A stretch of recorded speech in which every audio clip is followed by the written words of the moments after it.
Okay, good evening. It is 6:02 p.m. This is the Goffstown Public Budget Committee public hearing.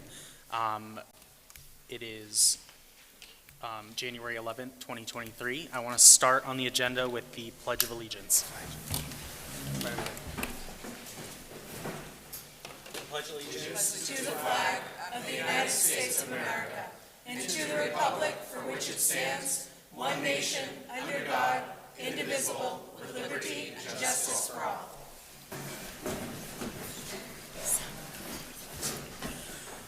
Okay, so welcome. The next thing on the agenda is to start with a roll call, so I'm going to get started. Jared, go. and Jared we'll just go Talbot, around. School Board Rep. Peter Georgenta, Select Board Rep. Joe Alexander, Chair. Frank Hobbs, Vice Chair. Samantha Kearns.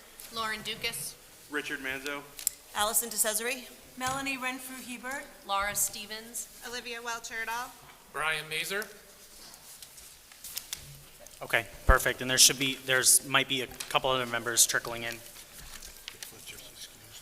Richard Fletcher is excused for this meeting. So I'm going to just do a couple housekeeping recommendations before we get started. So this is a public hearing. This is a chance for us to understand where the public is on these articles before we as a committee make a recommendation. So please let us know your position on each article. When you are ready to speak, please come up to the microphone, state your name and your address, and immediately start speaking. I will treat this as separate hearings for each article. I will open up the public hearing for Article 1, present on it, invite the public to speak, and then I will close the public hearing on Article 1. If you want to speak on the subject of that article, speak while the public hearing is open. For instance, if you'd like to speak on a collective bargaining agreement, please wait until we present on the collective bargaining agreement. And this is not a question and answer session. The Budget Committee will not answer questions. We will solicit feedback from the public only.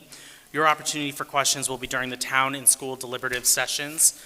And for your records, that Saturday, February 3rd is the town deliberative session, 7 p.m. at Goffstown High School Theater. And Monday, February 5th is the school district deliberative session, GHS Theater, 7 p.m. And note there's snow days also because we had to have a snow day here. So as of right now, I will not be imposing a time limit on speaking. However, if I determine this is going later than expected, I will start imposing time limits on articles, but I will make it equal and unilateral.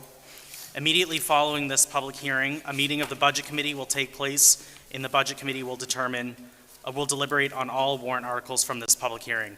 I invite the public to stay for that as long as that is an open meeting of our committee. That is when we make recommendations that you will see during town and school deliberative sessions. So with that, I'm ready to just get started. So next slide, Jared.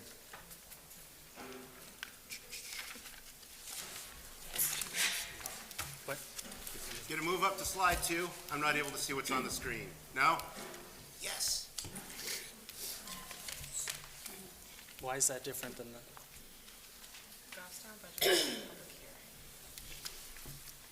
It still says public hearing. Still says public hearing. Yep. Jared, Yeah, this is what's up. Just that first part. yeah. I'm Yeah, we're trying to go doing to water slide 2, precincts. and Maybe it's a not different presentation. letting- Are we doing the Goffstown Water Precinct? Yes. That's one I'm on. Now it says water precinct. Yeah, but it doesn't, he's got like a paragraph. It's in the. He's on like the second page. It says something different on our screen. That's why I can't see what's on the screen. it It just says public says hearing this. January. Just hold on one second. Just go by the handout. I don't know how this is set up. So we're going like this. I'm on slide 2. Yep, I'm in presentation mode. Yeah. Scott, We didn't even get into it. We already need Scott.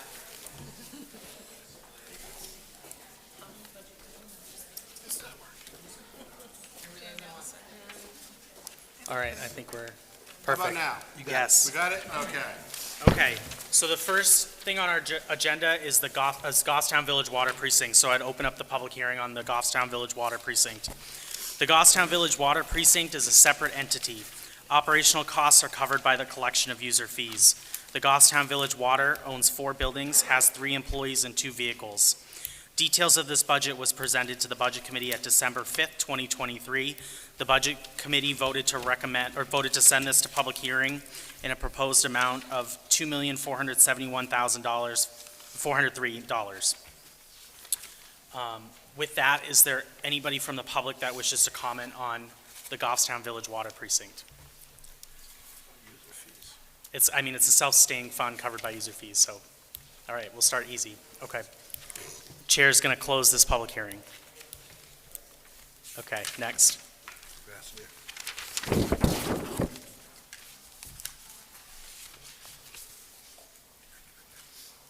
I can't see it. It's Village Water.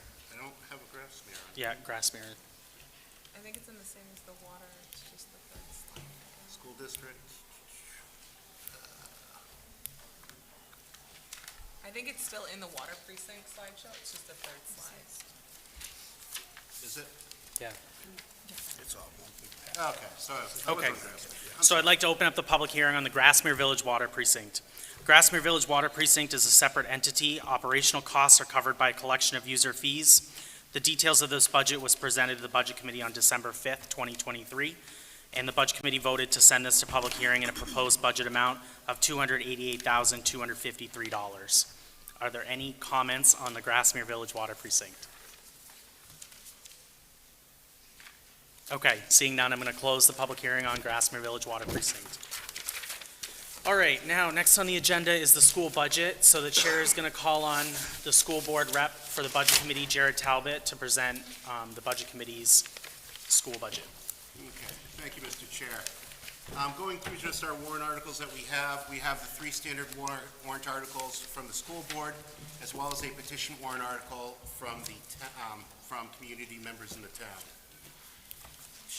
So first one's election of officers, but we're going to start with Article 2, which is our operating budget. The operating budget that's going to be on the warrant is for $55,709,910. This consists of 3 different funds. These funds are the general fund. This is the operating fund where we're paying our teachers, we're paying for our O&M, we're paying for our maintenance, we're paying for the buses. Everything's coming out of that general fund, as you see there. We also have a food service, which is self-sustaining. This is for the lunches, the breakfast, for the kids, they pay into it. So that's why you see that. It is an appropriation, so we have to add it to the actual warrant article. As well as our special revenue fund, this is to offset the grants that we get. So as money comes in, we have to have a separate fund for special warrants. So as we look at our default general fund is $52,583,023. Our proposed general fund is $52,891,010 for an increase of $307,000. So almost $308,000 we're asking for in our proposed budget versus what we have in the default budget. So as we look at this, what is it as an increase over this year? So the default for next year, the difference for our budget this year, is $3,309,657 increase. So we're going from our current budget to our default budget for next year. This is if the warrant article does not pass. If the warrant article did pass, as we've asked for it and deliberated on, it would be an increase of $3,617,644. So again, you do see that jump up from last year to this year. That is because of our contracted services, the things that have been approved by the legislative body, which is the town, for our contracts for our teachers, contracts for our support staff, all those things that we've signed. So that's why you see that jump from our current budget into our next budget. What accounts for our budget increases? This is one of the things that we've talked about here. I'm not going to read through it word by word. I'm not going to insult people's intelligence. I know that you can all read. I'm going to hit the highlights. So as I talked about, we did have some collective bargaining agreements that we approved the past 2 years. That is a major account for why we have a big jump in our budget. The other piece is our health costs. These are the costs that the state dictates to us through our health insurance that we have to cover. That was a 14% increase over what we have in our current year. We also have some increases in our reading program. We're looking to, of course, update our curriculum on a regular basis. So we do have a curriculum need to have Wonder Reading Program. That is a cost increase, as well as some of our IT costs for software. So if any of our teachers or parents have used any of our learning management systems or other software, this is also an increase of what why we need this money. And of course, building maintenance and repairs. We always have those items that not only are our capital reserve fund, which we'll talk about later, but there's regular maintenance we need to do. Windows sometimes break, accidents happen. There's that regular O&M cost, HVAC breaks down. We need that O&M, our our budget to fix the building as we have operational wear and tear. Some of our enrollments that we have as of October 1st, as you can see, since 2018, I know we have some COVID years in here, but you see that we have been holding steady on general enrollment across the organization, across the entire schools. But you will see bubbles forming, and this is going to be very important for later on in our for what the town actually does. But as you can see, Glen Lake, we have increases at Glen Lake. We have increases at Maple Ave. We have increases, decrease in Bartlett. But our elementary schools have those bubbles of students, our increase of students at our elementary school level that is going to maintain into the middle school, into the high school. But as you see, generally speaking, with our current enrollment, as people move away and younger families are coming in, we self-sustain our population for students, unlike other towns that are losing students. So this is one thing to be mindful of as we have additional developments. How is that impacting our student population, and is it growing? Our cost per pupil, this is something that was discussed at our school board meeting on Monday. So I do want to state and a shout out to our administration for getting this in. Our elementary school cost per pupil from the state average, so we're able to compare town for town, school by school, because of how we do our budgeting at the school level. We are the 13th lowest in the state. We're $4,000 or almost $4,100 less than the state average for our cost per pupil at the elementary school. At the middle school, we're the third lowest in the state. We are currently $3,580 less than the state average. Again, cost per pupil is at the state average. They're spending almost $20,000 or $19,500. We're under $16,000 per pupil at our middle school. At the high school, we are the fifth lowest in the state out of 73 districts. So we're spending almost $3,400 less than the town or the state average. The state average is almost $20,000. We're spending $16,500, so $16,500 per pupil at the high school level. Our district is the fourth lowest out of all the districts in the state. So something to consider as we go through, and the high quality of students that we have graduating within our system, we're doing it at the benefit, at a low benefit of being the fourth lowest in the state for our entire district here in Goffstown. District revenue. So this is where our money comes from. So we talk about taxes, but we have to talk about revenue. Again, state or the town, we say revenue, that means taxes, where we actually get our money from. So locally, our estimated taxes that we'll collect is $8,530,000. From the state, we're getting $471,000 from that glorious state fund that we have. From the federal government, we get almost $2 million from the feds. And then we do use fund balance. So we have to we always return our fund balance back to the town to offset taxes. We are able to save some of it for the quote-unquote contingency fund. If there's an emergency where we have a flood, if something happens, we can tap into that money so that we can get the school system back up and running. New Hampshire adequacy, we get about $7.8 million in revenue and are swept. And I will just say that Mr. Bulkey, who's in the audience, would be remiss if I did not say, this is money that is raised locally, held locally. The state dictates that it's raised locally, held by us, but they consider it state money given back to the town. That's our SWEP that we actually have coming in. As well as other revenue that we have from fund balances again. So our total revenue that we have coming in is $23,547,000, offsetting what we need for our expenses. That's what makes up our tax rate.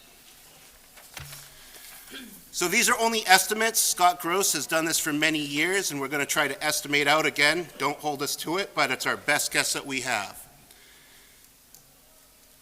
So the town did have a reevaluation, as we know, in 2023. We all have personal feelings about that. I'm sure that you all have personal feelings about that. So what we try to do is say, what is our actual impact to our tax rate from the school side? As we're looking at from revenue fluctuations, for every $100,000 increase in our spending, we're looking at a tax increase of 4 cents per 100,000 assessed. So just think about that as we go through. I'm sorry, $1,000 assessed for our houses.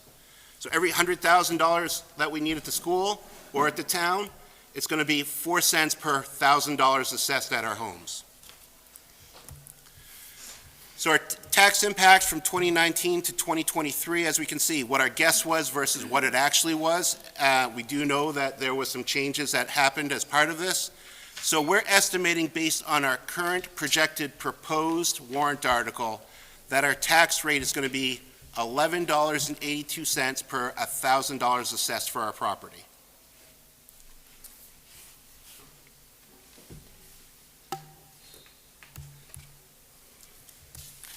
I'm going to save and stay on this slide. I know people are doing a lot of reading, and I'm kind of talking relatively quickly.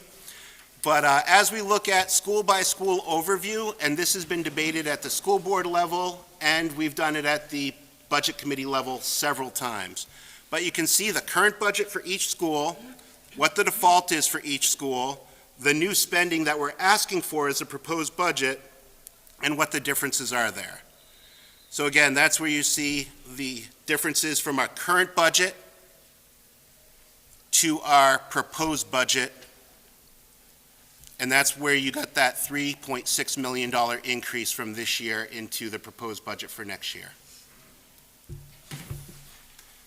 Some of the things that we actually looked at and deliberated here at the school board and the budget committee is we did increase the cost and the pay for our teacher substitutes. We increased it by $30,000 for our line item based on our actuals. So teachers get sick, teachers go on vacation. Our teachers are great at trying to plan their vacations around our school holidays. But sometimes they get sick. We need to have a substitute that comes in, and we've asked for an increase because we've been paying this money year over year. So we are asking for an increase of $30,000 to match our actuals. Our IT software, we have some things that are no longer grant funded that we have to maintain. So we are asking for an increase of $35,000. This is one of those situations where COVID grants or other grants were there. Unfortunately, they're no longer available. So we are absorbing that cost within the budget, and we're asking for that as a proposed increase. SPED charter school tuition, we're reducing that by $65,000, again, based on our actuals. You're going to see on here a lot of, we're adjusting money based on our actuals that we have, the empirical evidence from the prior year budgets. Our guidance software, we're asking for an increase of $32,000, again, no longer grant funded. And our SPED transportation, we have an increase of $233,000. This is because we do have increases in our SPED that are required. Rental equipment, we do lease some of our equipment, laptops, some copiers, things of that sort. So we do have an IT equipment rental. That is increasing by a little over $5,600. Some information for the Wonders Reading Program for our, I believe, our elementary school levels. So our curriculum, we're looking to have an $18,000 for our new curriculum that we're looking to have within our school system. Nursing equipment, again, those AEDs, they do have lifespans. They do need to replace on a regular basis. We're looking at $1,500 for that. And then you see some reductions for voice communications as well as some of our building maintenance. This is School 101, so I believe that that is for Bartlett. Thank you. So building maintenance for Bartlett's reducing a little bit, again, based on our actuals. If we're not using the money year over year, we need to make sure that we reduce our budgets to actually match our history. And then our furniture, we're trying to get new reading tables in for our Bartlett school system. What you're seeing for this account code, this is Maple Ave, as you see at the very top. IT equipment rentals increasing. Again, electronic information for our Wonders program, reading program. Some new equipment, we want to put in some room dividers so that we can have flexible school space, flexible rooms, so that we can break out some of our students for individual or independent learning if needed. Some of our media software is being reduced, as well as building maintenance is being increased by $1,000. As we move over to Glen Lake, as I call it, the early childhood education program, the awesome program we have at Glen Lake. Our reading program, again, $16,000 at the Glen Lake School System. Building maintenance is increasing a little bit. You know, those portables and other items, we have some things that we need to increase as our daily wear and tear.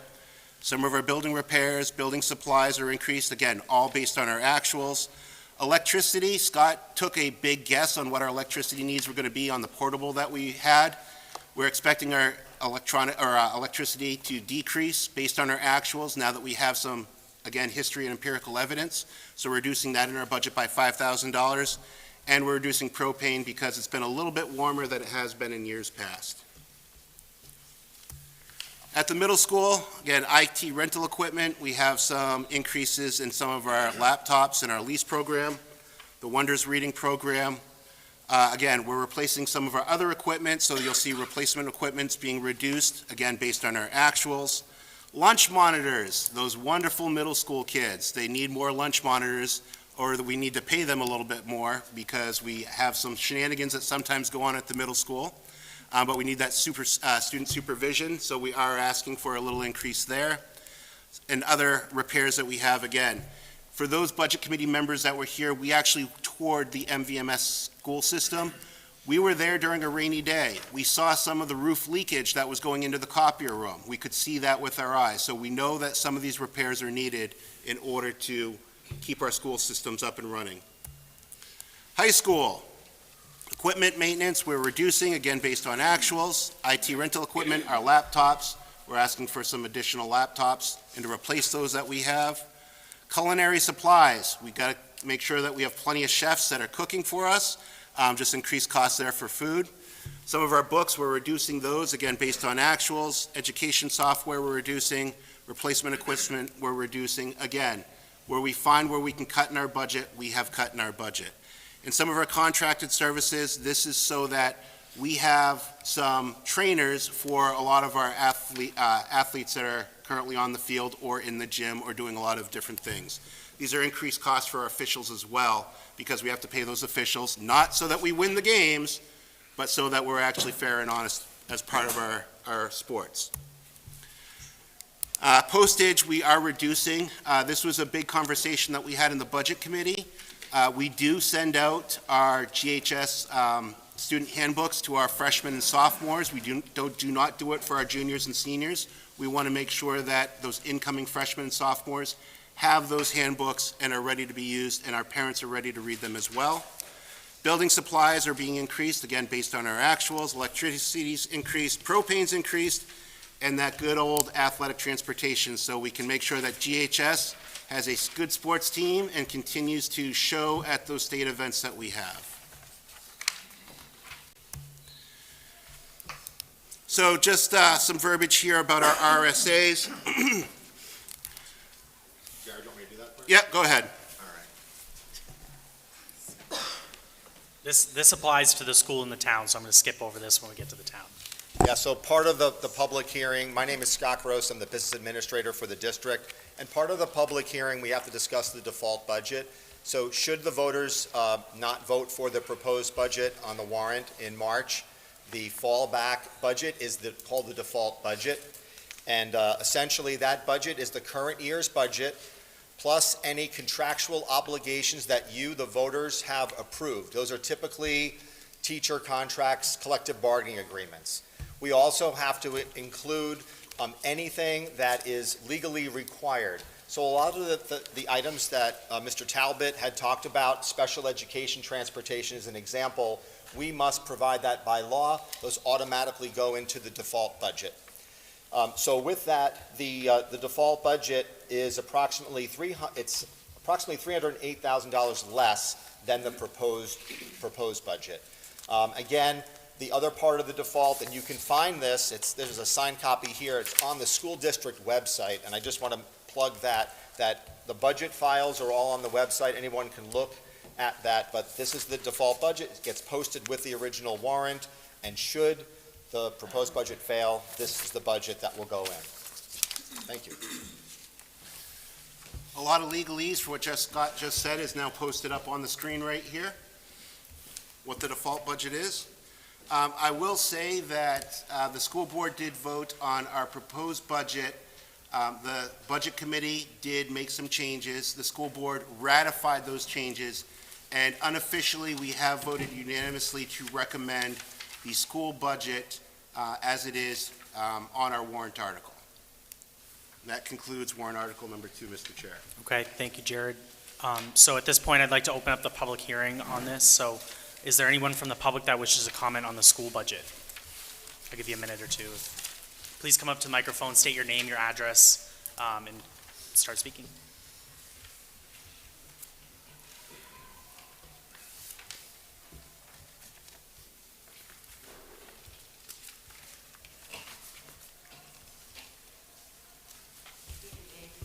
My name is Jill Calvo. I live at 15 Children's Park Road in Goffstown. I just had some language clarification on your first intro slides. It had said that there would be no new positions, yet you're using a word that you're repurposing positions. What does that mean? Can you clarify that? So, just out of respect, we're not answering questions, we're getting feedback from the public. Oh, So your okay, opportunity to ask okay. questions is during the deliberative session. All right, I will. I apologize. Okay. If somebody doesn't help you, talk to me later, and I'll be Yes, happy Jared's to do happy that. to deal, yes. Thank you. Any other comments? Okay, seeing none, I'll close the public hearing on the Article 2. And at this point, I'll open the public hearing on Article 3. Jared. Thank you, Mr. Chair. So, the Capital Reserve Fund deposit, what's commonly referred to as the CRF, is an existing facility asset that was established in 2019. Voters approved our CRF and a deposit over the past 5 years. So this is something that we've presented every year independently of our operating budget. It's been on the warrant. We've been blessed by the community to put money into our CRF. What the CRF is to really knock off things in our capital improvement plan. For those of you that may not know, our CIP is run by the Planning Board as a subcommittee. It's reviewed. We have a representative from the Budget Committee also as part of that. We have a representative from the School Board. But this is looking out the next 6 or 7 years of what capital items do we have within our school systems that need to be replaced. That's what's listed on our quote-unquote CIP. That's approved by the CIP committee. That's reviewed by the Budget Committee, reviewed by the School Board. There are nearly $1.5 million of work that we need in our CIP over the course of just next year. The CRF provides our funding source for combating or to knock off things within our CIP.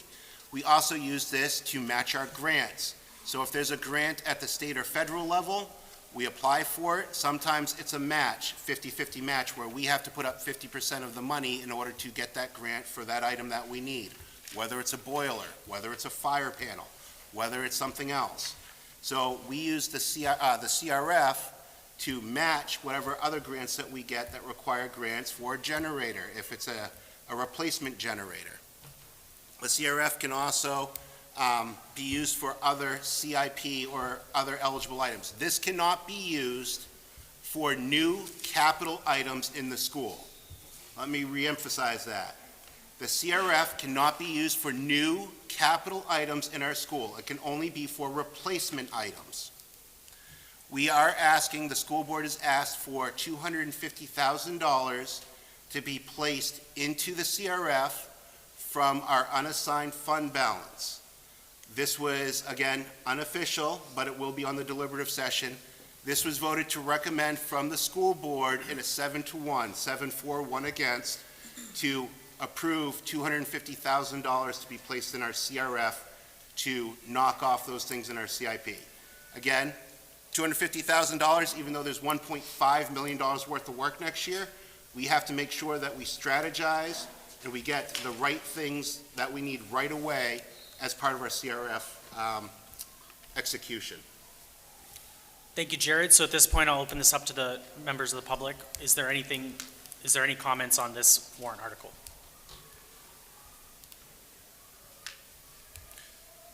Okay, seeing none, I will close the public hearing on Article 3. And at this point, I would like to invite up Ryan Bump and Sarah Tollefson to speak about Article 4, which is a petition warrant article. So for the public's knowledge, there are opportunities for the public to submit articles to go on the ballot in March.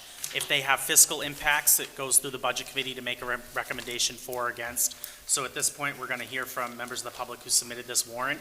They have already presented to us, and we had a very thorough conversation about this in a previous meeting. So at this point, I'll let them to present. Honestly, if you want to swing the mic around and be able to speak to the public, that would work better. Great. Thank you. Firstly, thanks very much. You know, thanks. Yeah, that's Hi. okay. All right, well, thanks very much. So firstly, my name is Ryan Bump. I live at 209 Monarch Ave, and I'm here as a petitioner of the warrant article to raise money for the night lock door barricade systems for the schools. Professionally speaking, I'm a battalion chief and a deputy, emergency management director, but I come to you today as a father and as a taxpayer.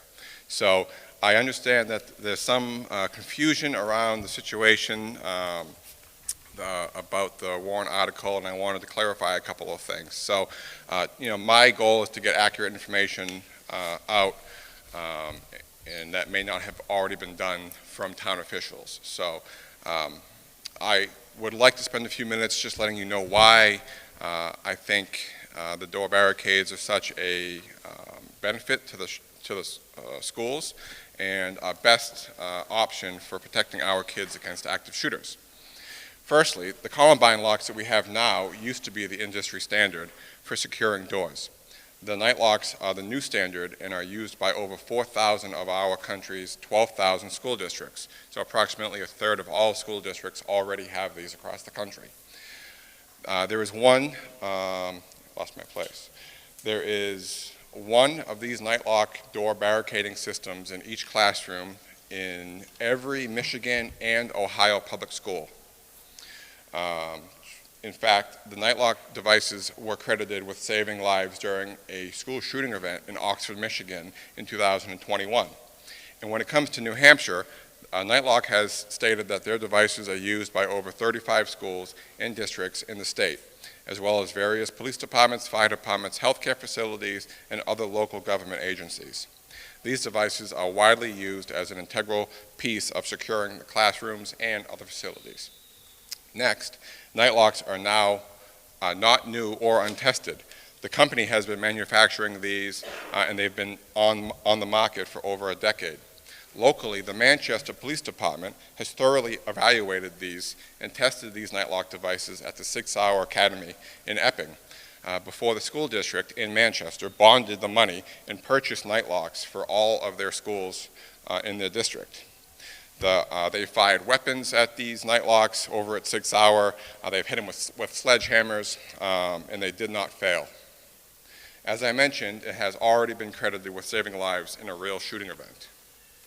Third, and lastly, we are certain to get a variance from the State Fire Marshal's Office, which removes all town and school liability and concern regarding the fire codes. The Fire Marshal's Office stated to me, the New Hampshire Fire Marshal's Office is supportive of lockdown door barricade devices that have gone through our variance approval process. The night lock door security device is a device that many other communities in New Hampshire currently use. At the end of the day, regardless of any of these other concerns I've given you, the night lock would be a giant improvement over what we currently have in our schools currently. So the final question that we're asking you to consider is whether you want these devices on the doors between our children and an active shooter. Thank you very much for your time and consideration. Go ahead. Has everybody seen the warrant article? Should I read it? I don't have it listed. Is that, I have it. Please. I have it, okay. So just so all of you are aware, because what I'm about to say, what it says in the warrant article is important. It reads, to see if the school district will vote to raise and appropriate the sum of $13,000 for the purpose of purchasing nightlock door barricade devices to be installed on all primary classroom doors in Goffstown schools to improve safety and security in the event of an active shooter event. Majority vote required. Our conversations with the school board and administration regarding night locks began in April of 2023.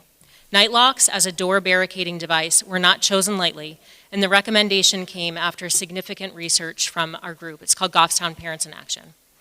As we and others have discovered over the past year, the school board is unwilling to converse with any member of the public regarding anything related to safety, under the cloak of suggesting that it puts kids at risk.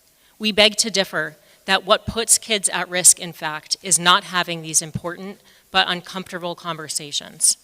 We also feel strongly that the school board is our elected representatives, and we find it, quite frankly, very strange that they've collectively chosen to operate this way. While we have done the research and determined as both parents, who are the greatest stakeholders, but also as emergency personnel like Ryan and others, teachers, and even students, we do understand that there are other key players, such as the police and fire chief, who need to do their own due diligence on door barricading devices.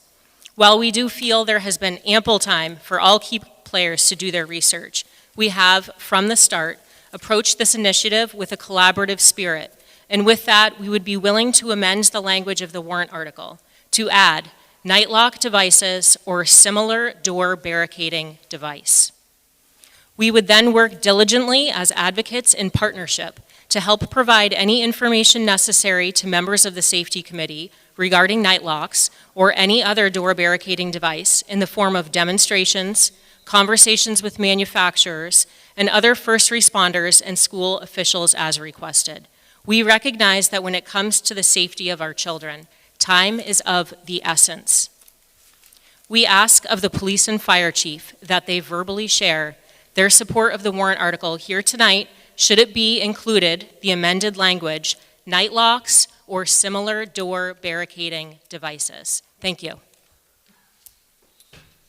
Thank you. So at this point, I invite the public to come up and speak on this warrant article. So for the record, the Budget Committee is not allowed to make any changes to a warrant article. This happens at deliberative session. So I ask that you speak solely on the issue of the night locks and no other barricade devices. Thank you.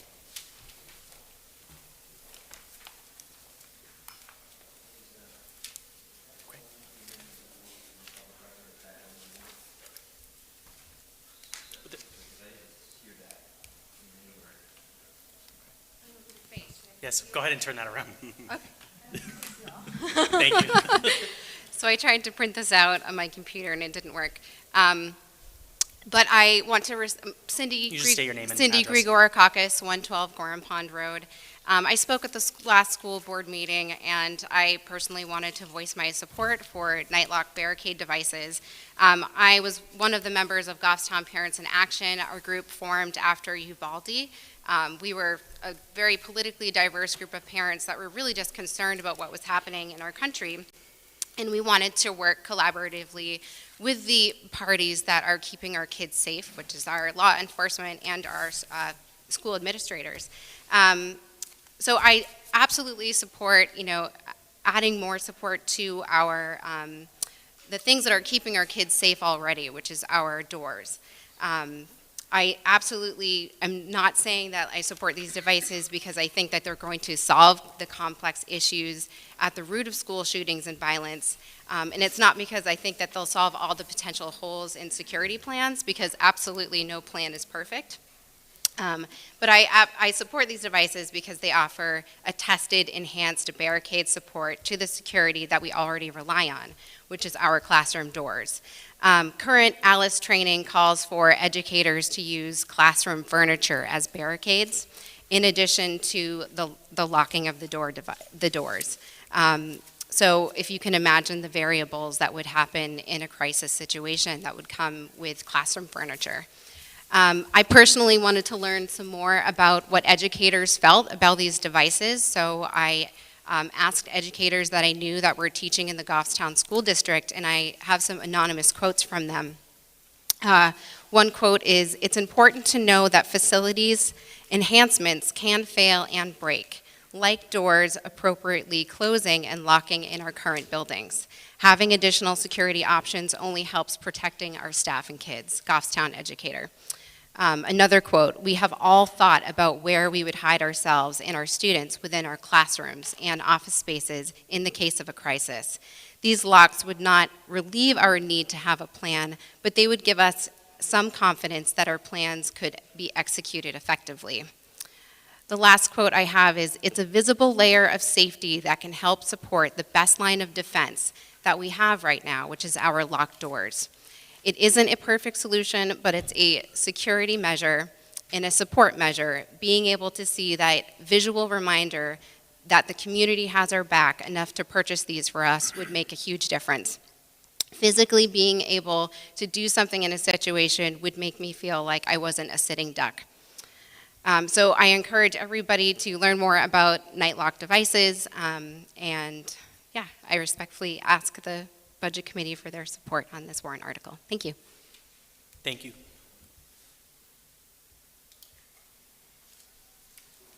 Chief?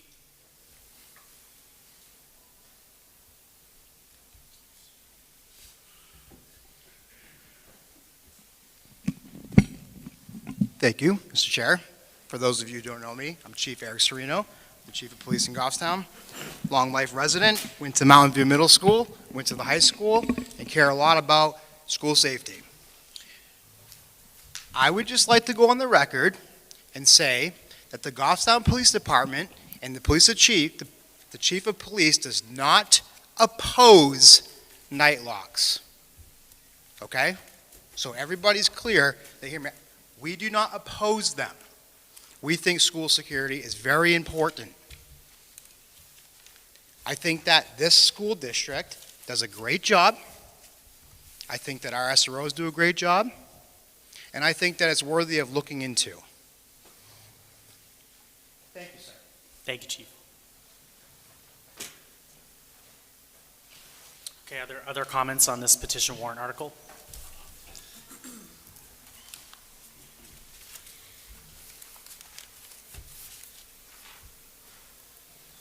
Go ahead, Ryan. Me again. Ryan Bump, 209 Monarch Ave.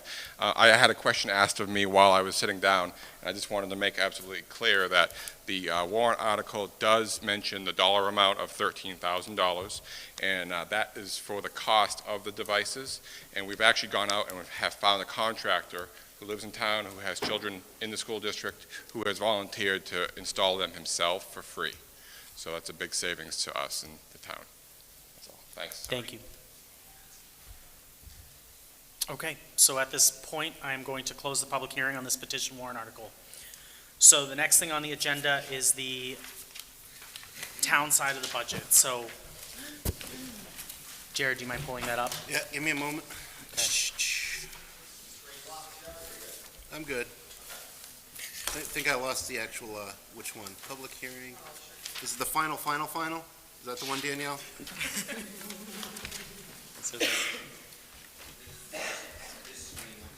Yeah. How about now? Henry, we good? You see it? No? Oh, that part went to sleep. Wasn't a me thing. So energy savings charges. See, that's why we have to reduce our electricity sometimes, because our actuals are lower. Is it up? Not yet. Not yet? This is the one with notes. Can you bring a copy of the one with notes for Peter, please?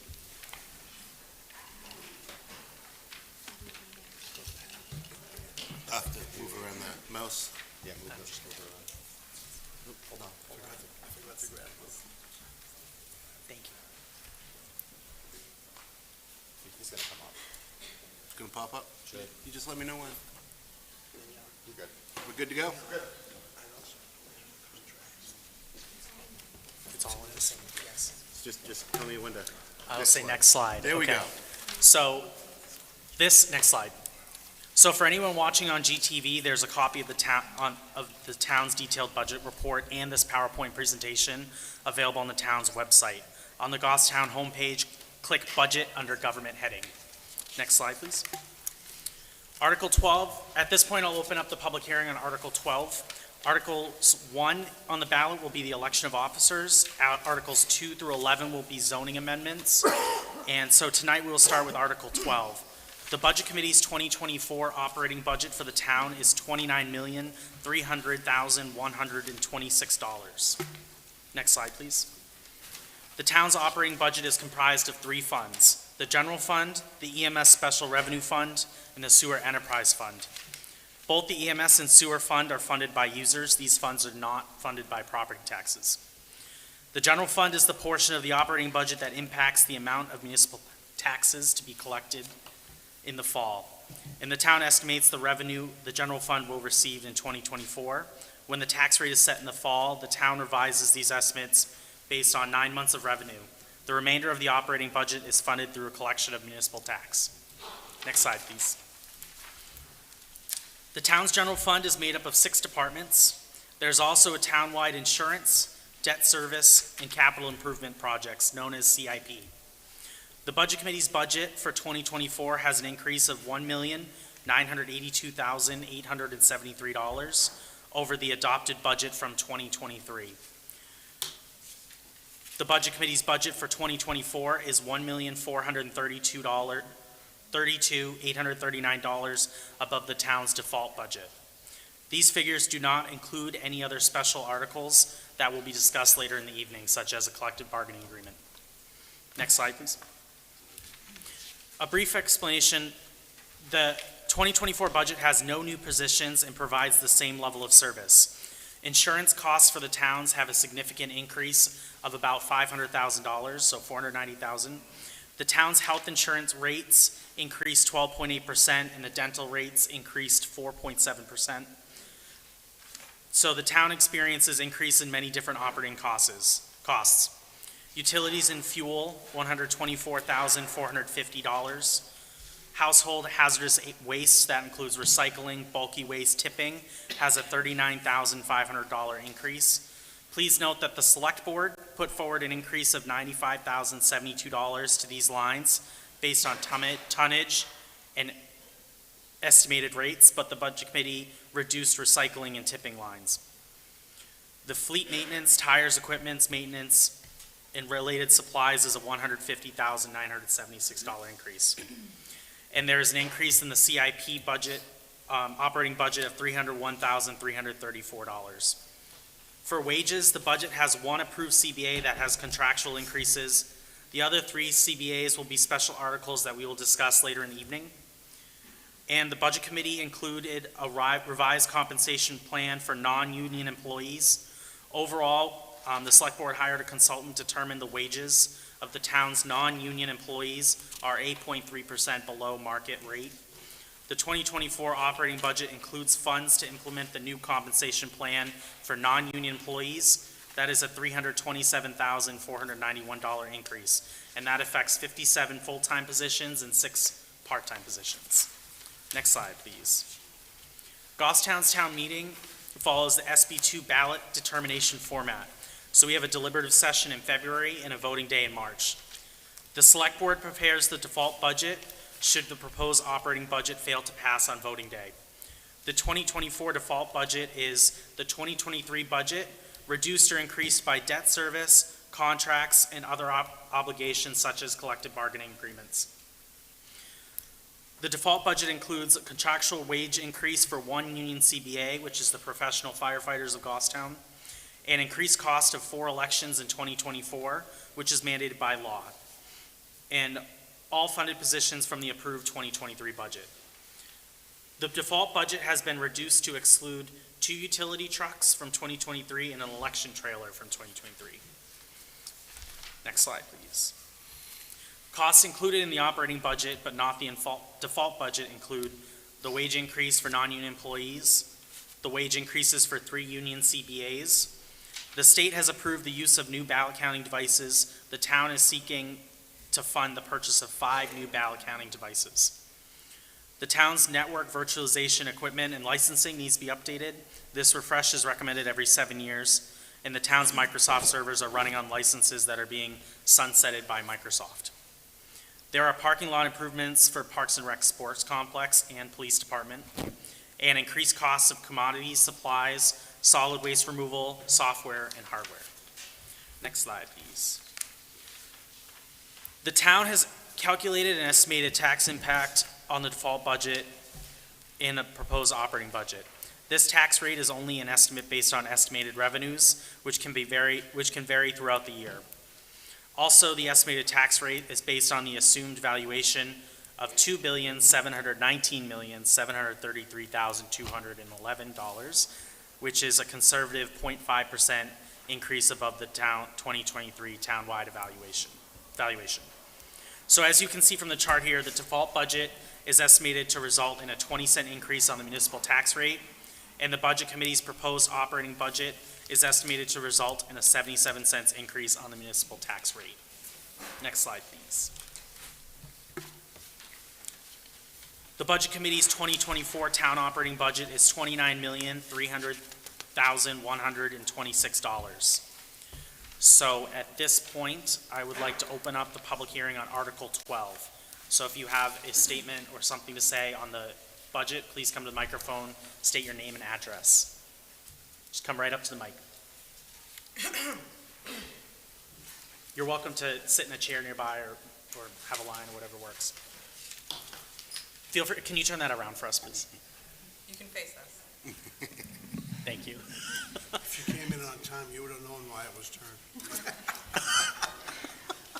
It's a good Well, thing. that comment goes to a little bit to why I'm here. My name is Barbara Griffin, Merrill Road. Going to be leaving right away. I apologize to go to my planning board meeting. I'm here because of something I heard when I was watching on our wonderful GTV TV. As some of you may know, I have been to many of these meetings, and I may have even run a few. And I am a little astonished to hear that with the overview level of presentation, that when a citizen asks a question, they are told to go to the deliberative session. Because I have been at the deliberative session when I have been told to come to this meeting to ask my question. There is no statutory definition for a public hearing. The Board of Selectmen have a public comment period, and a citizen can make an appointment with the Board of Selectmen if they want to discuss anything. This is the public's only opportunity to discuss items with the Budget Committee, because the deliberative session is run by the governing bodies, which are the Board of Selectmen and the school district, through the moderator after the warrant articles have already been established. That is not the purpose of this meeting. A citizen is going to be unable to decide whether or not they need to amend a warrant article as proposed at the deliberative session if they don't get the information on what the warrant article encompasses. And this is their opportunity to do that.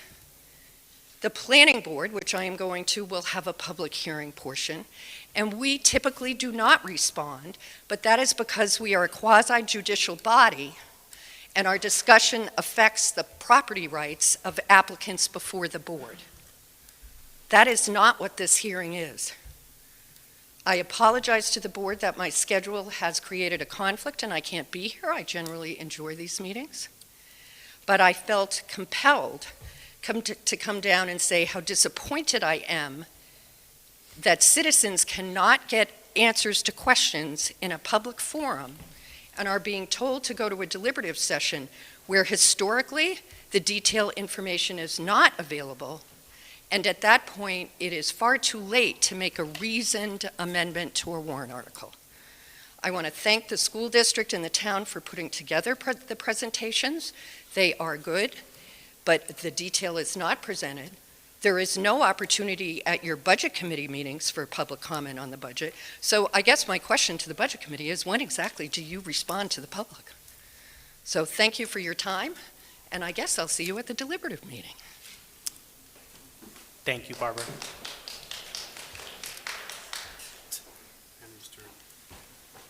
Hello, Henry Geisen, 20M Skig Drive, Goffstown. I'm looking at this, and I bought my house here almost 4 years ago now. In the 4 years I've lived here, my property tax has gone up almost $3,000. Yes, I built a garage, but it was not a $3,000 a year garage. I'm looking at this, and I'm seeing another property tax increase.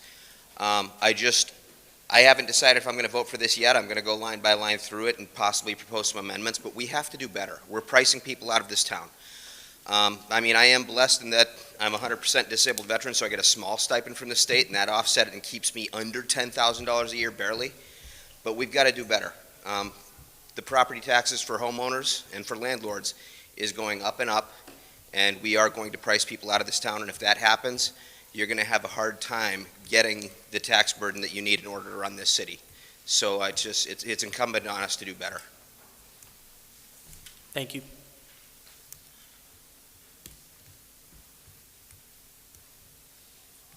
Okay, any other comments on Article 12?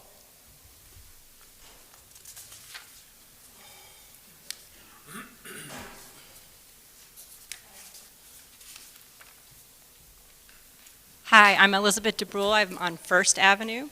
Out of all the numbers that I've seen tonight, and I'm just seeing this material for the first time, so I'm kind of processing as I go, I think the number that shocked me the most was the median value of a house in Goffstown is now at $413,000. When I was up there, 6 years ago, that number was about $225,000. So when you first presented these numbers, I kind of went, I think it's very important, and it sounds like you guys have done that, to look at the whole picture of the prices of our property values, the cost of our taxes, and how we can continue to deliver services with inflation jumping up and down. It was very high. Now it's pretty much back to normal. So it's running at about 2% in the last couple of months. So that was my only comment. I just hope that you keep in mind the entire picture, and that, yes, the taxes have gone up, but so have our property values quite a bit. Thank you. Okay. So if there's no other public comment, I'm going to close the public hearing on Article 12, and I will open it up on Article 13.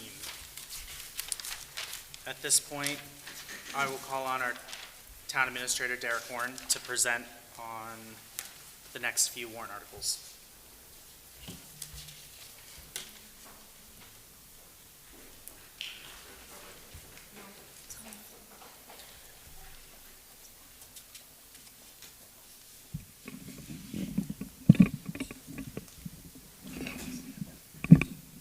Good evening.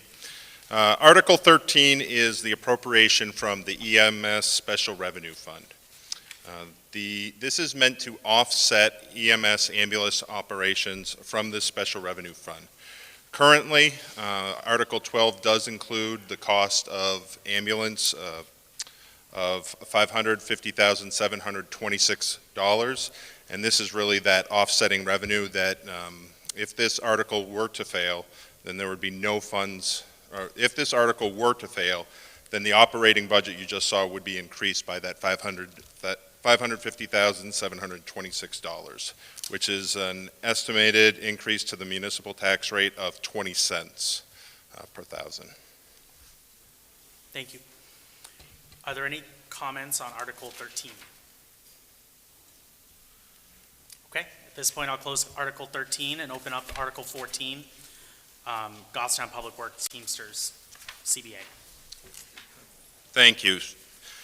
So this year, the Select Board had 3 union contracts that expired on December 31st. And these are 3 of our departments that provide 24/7, 365 services to our town. That includes DPW Teamsters, our police officers, as well as our dispatchers and clerks at the police station. Article 14 is the Goffstown Public Works Teamsters. Next slide, thank you. This group is represented by 24 positions at DPW. Their last CBA was a 5-year agreement that went from 2019 to 2023. That agreement was negotiated in 2018 before 2020 and everything else happened. This is a group that is well below market. When we actually looked at the market and negotiated, we were lagging in every position. Next slide, please. The Select Board and this group chose to do a shorter term on this contract, so it is a 2-year term.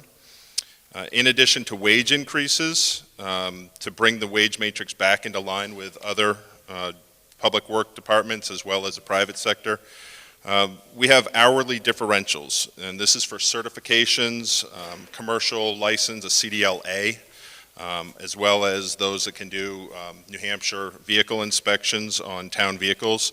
They'll provide important crew cross-training and flexibility amongst the crew. The town also modified the cash incentive for employees that opt out of insurance. This was the last group in the town side that was tied to a percentage of our insurance rates rather than a specific dollar figure. There's also an increase on safety boot and equipment reimbursement for these members. So again, this represents 24 members. The town has calculated the increased costs in 2024 as $151,752. The increase in 2025 would be $177,829. Again, when we look at that 5-year contract from 29 to 2023, their average increase per year was less than 3%, and we had a CPI that averaged 3.4%, and Social Security increases averaging 4.1%. So while this is a big number, we needed to get these important positions back up to market so that we can fill the vacancies and continue to have good roads, good trash collection, and everything else that DPW does for us. Thank you, Derek. Are there any, at this point, I'd like to welcome up the public, any comment on Article 14? Go ahead, Scott. Scott Gross, 57 Range Road. I'm here in support of the DPW Teamsters contract. I look at our DPW workers as emergency responders, as well as our police and fire department. They do an outstanding job. I used to travel a lot around the state in my prior job, and our roads are in way better shape than almost every town that I've gone through. And that's because of the hard work of our DPW department. As someone who does work for the school system, it's a tremendous relationship with our DPW and the folks. I know some of them are behind me. They save our community a lot of money. I'll give you one example. Last winter, a tree fell down at Glen Lake School, blocking the access. I made one phone call to DPW, and there were some people who were behind me who took that tree down at 6 o'clock in the morning. Removed it. That would have cost us $3,000 to $4,000, and they did that. So tremendous partnership. These folks, as I think was alluded to, deserve this wage increase to keep up with things, and we should all be very proud of our DPW. Thank you. Thank you, Scott. Is there anyone else that wishes to comment on Article 14? Okay. I'm going to close the public hearing on Article 14. Derek, Article 15. Thank you. Article 15 is for the Goffstown patrol officers at the police department. Next slide, please. So this group represents 22 full-time sworn patrol officers at the police department. This group's last CBA was a 3-year agreement. For those who may not be aware, the market for certified and even entry-level police officers in southern New Hampshire is extremely competitive. Over the last 13 months alone, the police department has had 8 officers depart. One was a retirement and one was a career change, but we've had 6 leave for other agencies. We are competing with other agencies with higher wages as well as signing and finder fee bonuses for their current employees. Currently, the department has 5 vacancies of the 22 sworn positions. And training a new officer takes almost a full year, including when you include the police academy and the department's training program. Next slide, please. Thank you. The town has negotiated a 3-year CBA with this group. We've developed a revised wage matrix in partnership with the union leadership so that they can progress through the matrix quicker during their first 10 years on the force. That's what we were seeing around southern New Hampshire. Additionally, we developed a senior patrol officer and a master patrol officer position so that officers can progress to these advanced positions of leadership through testing and minimum years of service. This agreement also improves our current 4-year training agreement language, where new officers trained by Goffstown repay a prorated portion of their training costs if they leave before 48 months are done. And then we also reinstated longevity for all members to help improve retention across this group. The town has calculated the increased cost of the CBA as $96,059 in 2024, $132,441 increase in 2025, and a $128,105 increase in 2026. And as you can see there, the starting wage for a non-certified entry-level patrol officer has increased from $25.80 to $28 under this agreement, and then we continue to move that wage matrix throughout the agreement to keep them competitive with other departments. And like I said, I'm sure the chief could speak to this, but he's got 5 vacancies right now. So if anybody is interested in one of those positions, I know they're a great agency, and I'm sure he would be happy to speak with anybody about it. Thank you. Are there any comments on Article 15?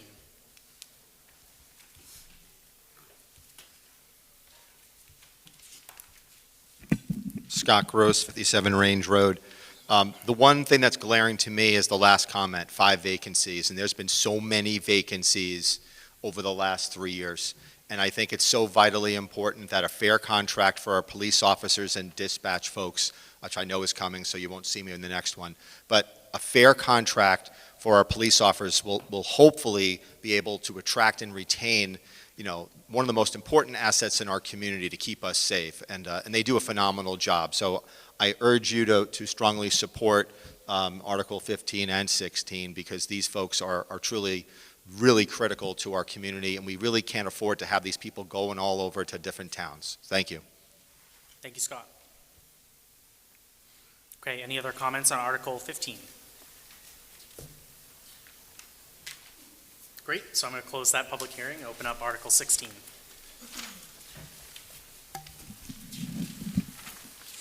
Thank you. Article 16 is the last of our CBAs that will be on the warrant. This is with the Goffstown Police dispatchers and clerks. Next slide, please.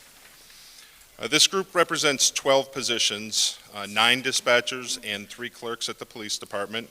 Their last CBA was a 3-year collective bargaining agreement. There are currently 2 vacancies in dispatch. So of those 9 dispatchers, there are currently 2 spots that are vacant. And along with DPW, Goffstown Police, as well as Fire, who are on their last year, going into the last year of their contract, these employees provide the town with 24/7, 365 dispatching service. The town also contracts dispatching services to New Boston, Ware, and Dunbarton. The contracts that the Select Board has negotiated with these communities generate $164,000 of revenue to the general fund every year. And in 2024, the Select Board will be renegotiating these contracts with these area towns. The clerks are record clerks and legal clerks at the police station. One clerk position was created when the department's executive secretary retired in January of 2022, and it took the police department 20 months to fill that vacancy. And it wasn't for lack of trying. Next slide, please. So the town has negotiated a 3-year CBA with this group. We have revised the wage matrix. The clerks have a 10-step matrix with 2 labor grades, and the dispatchers have a tiered matrix system that allows for progressions with certifications, experience, and ability to train other dispatchers. So as a dispatcher's been with the agency and has shown that ability, they can move up through the matrix. We also reinstated longevity for all members to help improve retention. Thank you. The town has calculated the increased cost of the CBA as $46,454 in 2024, $72,270 increase in 2025, and $49,385 increase in 2026. And I'd like to, I know I probably should have did it when I was in the other ones, but I do want to just give you an idea of what these do to the tax rate, and we'll have a summary slide at the end. The DPW CBA is estimated to add 5.6 cents to the tax rate. So that's $23 a year to the median house, single-family household. The patrol officers, let's see, patrol officers, 3.5 cents for an estimated increase of $14.59 to the median property tax bill. And then dispatchers are, again, because they are the smallest group, would be 1.7 cents in 2024. So an estimated increase of $7.06 on the median, on the tax bill for a median single-family resident. Thank you, Derek. Are there any comments on Article 16? Okay.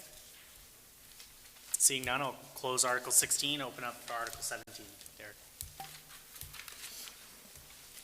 Thank you. Article 17 is the town's annual deposit into the Fire Apparatus Capital Reserve Fund.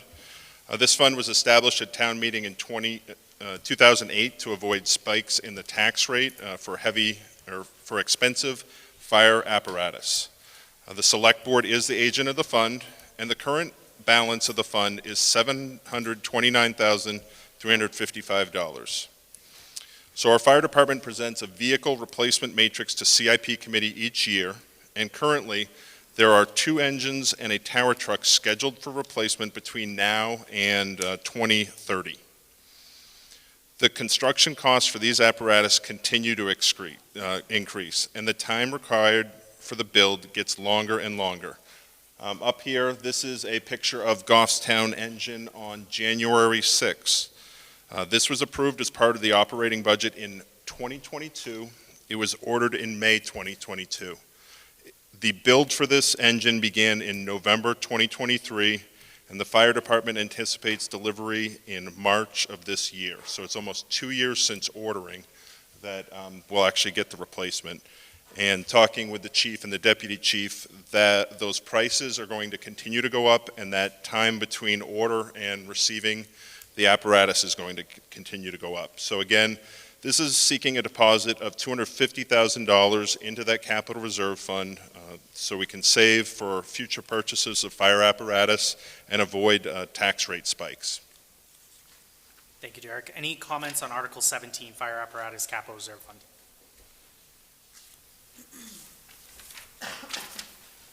Okay, I'm seeing none, so I'm close that public hearing and open up the one for Article 18.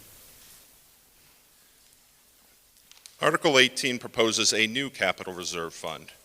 This proposes a capital reserve fund for the Goffstown Public Library. The purpose of this fund would be for building projects and matching grant funds. The Select Board and the Library Board of Trustees will be joint agents to expend from the fund, and the article seeks to fund an initial deposit of $200,000 into the fund. Thank you. Any comments on Article 18?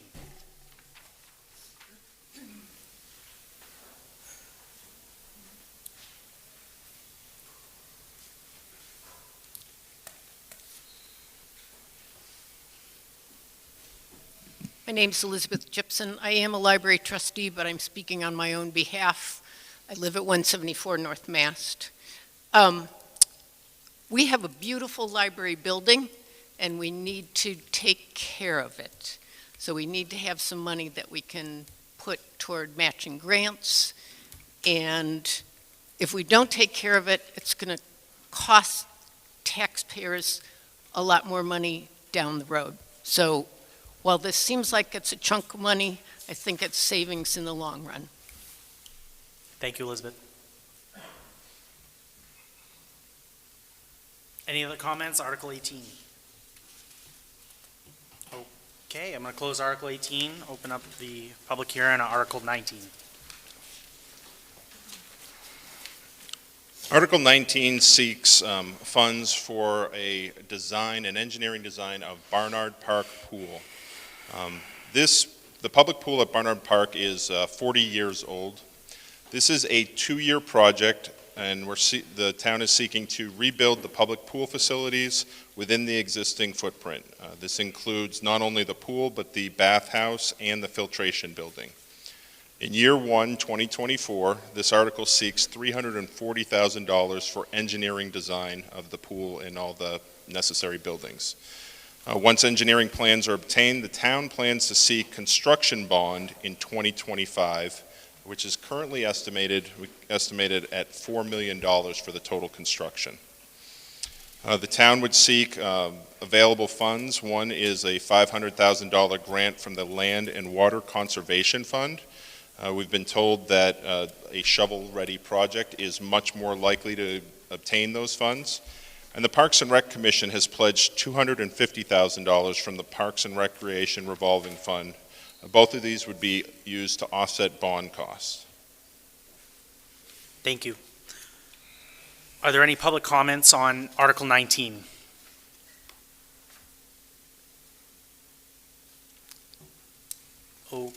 Okay, I'm going to close the public hearing on Article 19. Open up the public hearing for Article 20. I see Diane McCarthy's out there. Would you like to speak on Article 20, or do you want to leave it up to Derek? I'm happy to, whoever.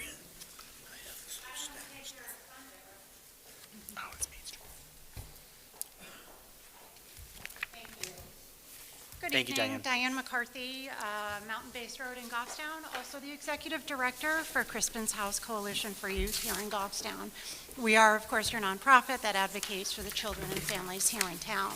Crispin's House was founded a little bit more than 30 years ago now, when we had some really clear signs that we needed to do better by our kids as a community. And the community responded, and over the years, Crispin's House has grown to be what it is today. Our mission is to encourage and empower positive choices in the lives of our young people by helping to create a healthy and supportive community.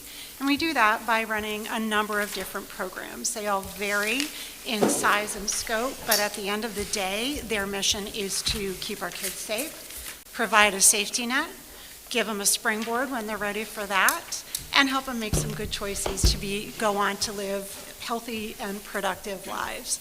I did bring a handout. I don't know if you all picked it up, but if you didn't, go ahead and grab it on your way out. I've got all of our programs listed here, everything that we've done. In speaking to the warrant article, it's important to note this is a $20,000 warrant article that now represents roughly 16% of our budget. The remainder of our budget is done through grant writing and direct fundraising. Most of our funds come from individual donations and fundraising. So understand that we don't just sit back on this warrant article and say, okay, thank you. We continue working in order to improve our size and scope and be more effective in meeting the needs of our kids. So yes, we do ask your support. I thank you for your interest. Thank you. Thank you, Diane. Is there any public comment on Article 20, Crispin's House Coalition for $20,000?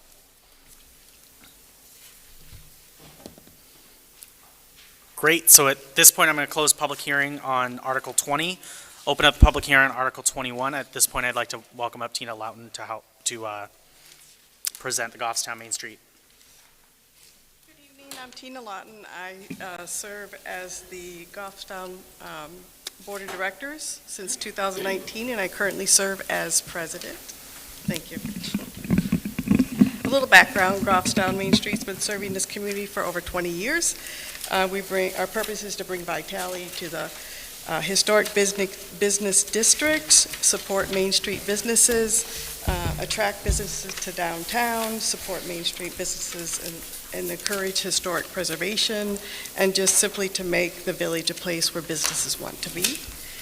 We provide financial support through facade grants to increase business exposure, to provide opportunities for business to shine, to attract new patrons to the village, and we aim to heighten Goffstown's sense of community.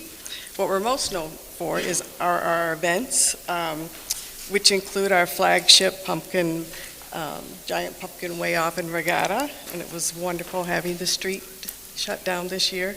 And the Uncommon Art on the Common and Friday Night Under the Lights. And we also support Trick or Treat in the Village, Small Business Saturday, and we carry out a large golf fundraiser at Stonebridge Country Club.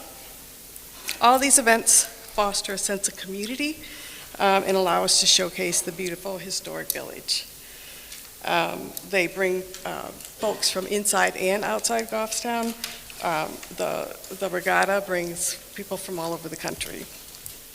We're very proud of our active art team who carry out Art on the Wall 3 times a year, the art show-off that hangs in Town Hall, and the annual Uncommon Art on the Common event.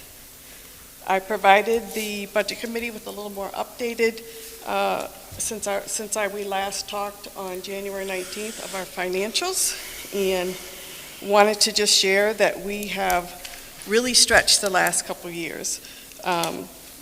We have taken a lot of measures, which one includes eliminating the executive director position and operating 15 months as a volunteer-only organization. Hardest work I've ever done. We've utilized volunteers to a degree that's unprecedented. And I just wanted to share, in 2023, we had 2,400 hours of volunteer hours, which when you calculate that using the independent sector calculator, that's $80,000, over $80,000. So we're very proud of the work that we do. I requested the Budget Committee to provide us with, to partner with us, to provide us support with the fees that we get charged for our events, fire, police detail, EMS, etc. They have ranged from $3,100 to $5,875 over the past 3 years, and I provided the detail of those costs. Specifically, we asked for a special article request for $4,000 to cover the cost of services provided by the town for our events in 2024. Thank you. Thank you for allowing me to speak. Thank you, Tina. Are there any comments on Article 20? I'm on 20. 21. Hi there. My name is Sherry Reinfurt. I live at 27 Shirley Park Road, and I am here to speak in favor of the Goffstown Main Street Program's request for $4,000 warrant article from the town to cover fire, police, and sheriff services during our community events to keep our citizens safe. I officially joined the board in October of 2023 in the thick of planning of the Pumpkin Regatta, the Trick or Treat, Small Business Saturday, and Friday Night Under the Lights. I can tell you, after participating with the volunteer board and the many volunteers it takes to run these events, that number one, it is not a small task. Number two, they put in countless hours, as Tina just talked about. And number three, and most important, everybody that does it with pure intention in their heart to support the businesses in the village and the people and in our community at large. All of that said, since this is a budget meeting, I would be remiss if I didn't talk numbers. So over the last 3 years, the average of the service fees that have been paid by the Goffstown Main Street Program with funding from the town, without funding from the town, has been about $4,500 a year. So if you take the 3 years that Tina just mentioned, you average them out, and it's $4,500. Funding of all of our events have come from sponsorships, donations, and fundraising. We are asking for $4,000 to offset the expense this coming year. Unfortunately, with no way to track the actual attendance of all of these events, because we don't charge admission, our best guesstimate for our two biggest events, the Pumpkin Regatta and Friday Night Under the Lights, is somewhere in the neighborhood of 4,000 to 5,000 people collective. That said, all of our events are open to the entire community and surrounding areas. But for number purposes, just using Goffstown as a base, according to the 2022 town report, there are 18,360 people that live in Goffstown. If you take our $4,000 request and divide it, you are talking about 21 cents per person. I just recently took 8 of my 16 grandchildren to the movies. It cost $95 just to get in. So $95 for a 2-hour movie that they're going to forget about in 2 weeks, or 21 cents for an entire year to enjoy events that are put on by the Goffstown Main Street program, family-friendly, that everybody can enjoy. With your support, we can continue to do the work, we can continue to support our local businesses, and bring our community together. Thank you. Thank you, Sherry. Any other comments on Article 21? Okay, so at this point, I'm going to close the public hearing on Article 21. That concludes all of the articles on our agenda. So at this point, the Budget Committee is going to switch into a meeting in which we will deliberate, but is there any other public comment? Go ahead. Hello, I'm Shannon Carey, 16 Gorham Pond Road. Kind of speaking to everything that was presented as opposed to just one specific thing. Being the bad guy sucks. I'm a parent, and there's so many times throughout your child's life you just have to be the bad guy, the one to say no, the one to put your foot down. Alas, that's part of parenthood. In a way, it's the same for all of you. You all ran on platforms to bring change to our town, to hold its committee accountable, to be the bad guy. I've observed the new chair and some newly elected members living up to their word and taking their positions seriously, working hard to be physically responsible to our town, only to be stonewalled by those who prefer to treat my tax dollars like a winning lottery ticket for all the departments. To those who are trying, we see you and we appreciate your efforts. Every department of our town gets exactly what they want, minus the measly $10,000 I heard that was cut from the budget. I'll do the math for you. About 18,000 residents divided by 10,000 works out to be $1.80 a resident. That's how much change you've brought to the people who voted you in to make a difference. I don't know about you, but that makes zero impact on my household, none whatsoever. I've said no to vacations. I've pushed off having my dirt driveway paved yet again, said no to my children when it comes to certain activities and things they want to do. And I can imagine all the other households have done the same. Yet somehow, none of our departments are required to sacrifice a single thing. Instead, they gain. You are bleeding residents dry. When the town wants, the town just comes to us and bam, there you go. But who do I go to? Where's my free meal ticket? I'd honestly like to know. These budgets are bloated and full of excess. The school budget alone is proof enough. And before people accuse me of saying I don't support education, I'd ask you to take a look at your charter school counterparts. Goffstown spends around $16,000 per pupil. Yes, under the state average of $20,000. However, charter schools do it for $9,400. That's it. That's all that they get. Yet somehow, with only $9,400 to educate my 7th grade son at his charter school, they are managing a standard that has him learning all the same things my sophomore at GHS is learning, without expensive social emotional learning programs, without fancy Promethean boards in every classroom. It can be done with less, and I'm tired of hearing that it can't. There's proof all around us that it can be done. You just have to be willing to not worry about being unpopular, liked, suck it up, and be the bad guy. Thank you. Thank you, Shannon.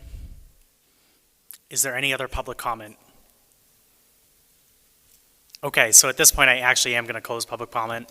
The Budget Committee is going to move into deliberation, so give us 5-10 minutes to rearrange our chairs. I invite the public to stay for that time, but you can also view this on Goffstown TV. So thank you for coming. And we'll be back at 7:40.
So at this time on the agenda, I have two housekeeping items.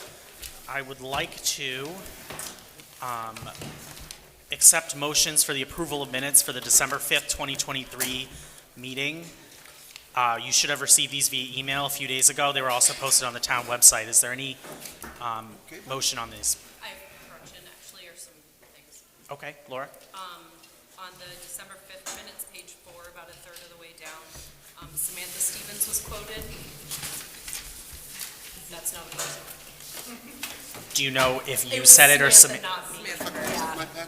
Okay, so the correction is Samantha Kearns, page 4, Yes. partway down. Yeah.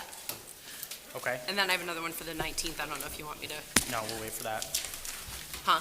We're just talking about December 5th. right? Okay. I didn't Okay. know if you was together. So is there a motion on December 5th with Laura's amended changes? Motion to accept as amended for the minutes for December 5th. Motion to accept from Laura Dukas, second by Melanie. Any discussion? All those in favor, please raise your hand. Opposed? Abstentions? All right, we're unanimous. So now. Yep. Perfect. Thank you. Okay, so December 19, 2023, is there a discussion on that? Here, would you like to? Thank you. December 19th, page 16. I wasn't listed, and I voted in favor of the motion at the top of that page pertaining to line 45960. It was Stacy's motion. Okay, so with that change, is there a motion on these minutes? Make a motion, we approve the minutes as amended. Thank you, Peter. Motion to approve is amended, second by Olivia. Any discussion? All those in favor? Any opposed? Abstentions? Doug Pounds abstains. Other than that, we're unanimous. Okay, so now we're going to go similar to the way we did the public hearing. We're going to go article by article. And so I'm prepared to accept motions in order. So if you should all have this page, this packet right here. It's like, so on the top of this page, it says, please note amounts for individual warrant articles, including CBAs, CRF deposits, petition warrant articles, cannot be amended by the Budget Committee. The committee can only make motions for or against recommendations for those articles. Amounts for operating budgets can be amended at tonight's meeting following the public meeting. So we can only make changes to the budget. So that's the school and town budget if we decide to. Additionally, we cannot make wording changes. I know there was a reference to a petition warrant article with wording changes. We can't do that either. So we can save that for the deliberative session if there are changes there. Then we can make we can have a vote after the deliberative session to make another recommendation if there are changes on that warrant article.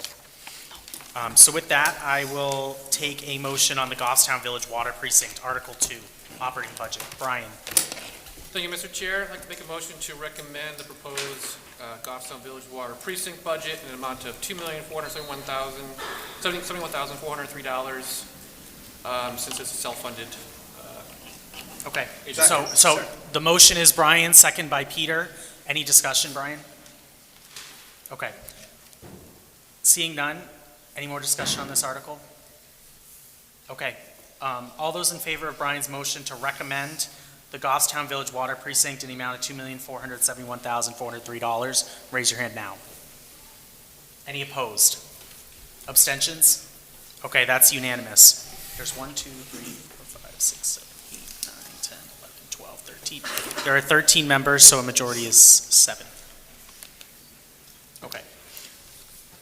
Next is the Grassmere Village Water Precinct. Motion to recommend the proposed Grassmere Water Precinct budget in the amount of $288,253. Okay, the motion to recommend by Peter. Is there a second? Okay, second by Laura. Any discussion on this warrant article? Go ahead, Brian. Thank you, Mr. Chair. Just to communicate, it's self-funded, so I just want to put that on record. Okay, thank you, Brian. Any more discussion? Seeing none, all those in favor to recommend the proposed Grassmere Village Water Precinct in the amount of $288,253, raise your hand now. Any opposed? Abstentions? Okay, it's 13-0-0. Next on here is the Goffstown School District, Article 2, the operating budget. Mr. Chair, I'd like to recommend the operating budget for the Goffstown School District in the amount of $55,709,910. So a motion by Jared to recommend, a second by Peter. Any discussion on this, Jared? Just a comment. I wanted to make sure that I reaffirmed what I heard during public session. That there was a question about no new recs or no new positions being presented. I wanted to reaffirm to that individual that is correct. We do not have any new individuals or new recs open, no new hires listed. What happens is there are often times where we might not be able to fill a position, or there's a need for another position while we cannot fill a position. Just like what we had here at the middle school. We weren't able to get a French teacher in for whatever reason. So instead of having a French teacher, we introduced potentially having sign language as another foreign language. So that's what we're talking about for repositioning, or moving a administrator from one building to another building. That does show as a change in the buildings themselves. So I wanted to reaffirm that that's what we mean by repositioning people or repositioning positions. It's not that we're trying to cut people, it's just that we have needs and we try to fill those needs with what we already have within our sphere of influence for our full-time employees. Thank you. Thank you, Jared. Laura? I just want to encourage people to really take a look at the numbers. There Just are. speak closer to the mic for me, that'd be sorry. great. Thank you. I want to encourage people to take a closer look at the numbers. They're available in multiple places, I know, online, and if you reach out to school board, I'm sure they can get you more information. So you can really look at line by line the things that we looked at. We did a lot of discussion when it came to cuts, what we couldn't cut, what we thought we maybe should cut, what didn't make sense, what connected to other things, what was legal, what was not. A lot goes into that. I know some of the public is aware, and I think it would just be helpful for everyone to know that they have total access to that information. Jared, correct me if there's somewhere else they can go for They it. do, and they could always reach out to any member of the school board or come to public session. These are everybody's budgets to look at. Thank you. Anyone else on this? Just as a note, this, as I did say during our presentation, this was voted to recommend by the school board 8-0. There was one absentee from our meeting, so 8-0 for recommending this to the public. Okay, seeing no other hands, all those in favor, oh, go ahead, Brian. Just a point of clarification. So when we were going through the discussion of the tax impact, and I could be wrong in this, but it seems to be a little misleading. There'll be 4 cents increase per 1,000. And that's just, I think, it's my understanding, that is just taking into consideration the delta or difference between the default and proposed. I don't think it's taking into consideration the total amount from the CBAs, the agreements. So I think the tax impact will be higher than what they're claiming here, unless I'm totally mistaken. Jared? I know that Scott puts together this information. I'll make sure that during deliberative session, we have that arithmetic put out there. But based on our tax evaluation, we did look at any increase in $100,000 based on our evaluation of our housing. That's roughly 4 cents per 1,000 of our assessed. So that takes into account the totality of all things, whether it's CBA, whether it's CRF, whether if we had another petition warrant article to say we want an additional $200,000 for something from the general public, that would then roughly be 8 cents per 1,000 assessed. So that's where we come up with kind of that up and down. But I will look at adding the median number that we had from the town. I'll try to add that in for our tax evaluation purposes during deliberative session so that you can kind of see that traceability through time.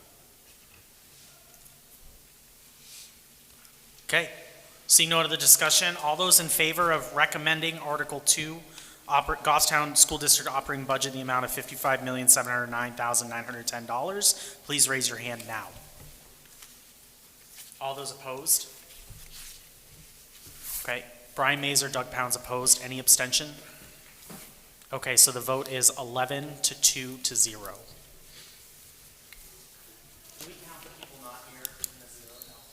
Thank you. All right, so next up is Article 3, the Capital Reserve Fund deposit. I will entertain a motion. Mr. Chair, I vote to recommend the capital deposit into the CRF, as we've done for the past number of years, in the amount of $250,000. This was approved by the school board on Monday in a vote of 7-1 to recommend. Okay, so there was a motion by Jared to recommend this warrant article, a second by Lauren. Any discussion on this? Brian. Thank you, Mr. Chair. I will not be recommending this just because I think there should be more rigorous definitions or restraints of what the funds could be used for. So I will not be recommending this particular article. Anyone else? Jared. Thank you, Mr. Chair. I just know that during our deliberations through our many sessions, there was questions of why we don't add this to the operating budget. Why do we don't add these CIP items? I went back in time, and I can't believe I forgot to actually mention this, but I went back in time in our minutes, and in 2019, we did exactly that. There were 3 items from the CIP that we looked to add into the operating budget, and believe it or not, the Budget Committee at the time stripped those 3 items because they thought that they should be independent articles through the CRF, and that's why we created it. So I know that we've had that discussion, and I just wanted to say, not to say that prior boards, we have to be bound for what they did, but there was a determination at that time to carve out those CIP items and put them for CRF versus our operating budget. If this budget committee or the next budget committee wants to change that, I please ask you to put that resolution in place prior to our budget season that starts during the summer when the next board is established. Brian? And just to be clear, I'm not against the CRF, it's just I think there should be, again, more rigorous definitions around it. That's all I wanted to say. Anyone else? Okay, so I have typically had problems with this capital reserve fund. I haven't voted for it yet as a member of the budget committee. I think there's two things we need to keep in mind. The first thing is the school has a contingency fund, and it's a percentage of their total budget that they can use in reserve for unanticipated emergency situations. So we talk about the boiler, we talk about, heating failure, no water, things like those, like emergency situations.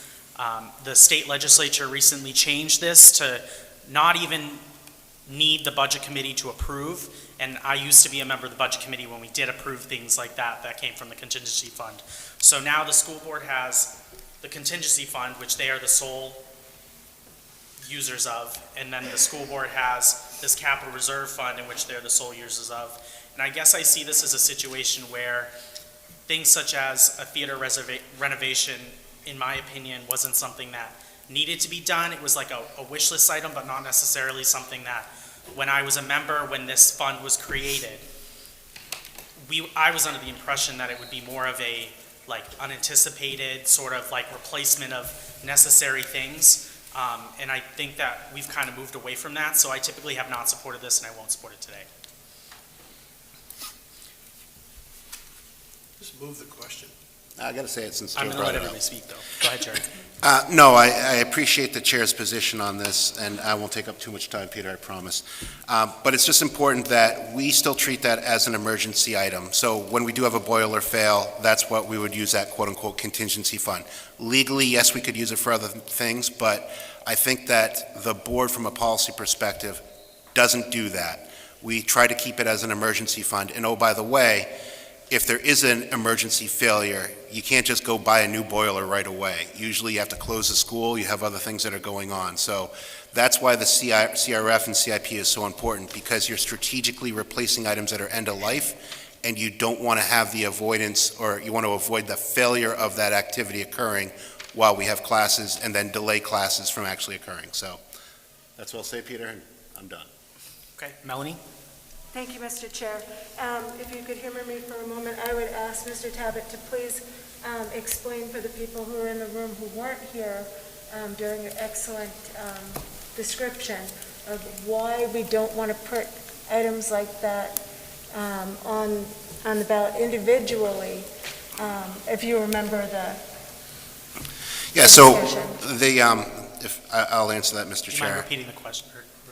Yeah, so as I heard it, why don't we put individual items as individual warrant articles instead of saying these three items we're going to do through CRF?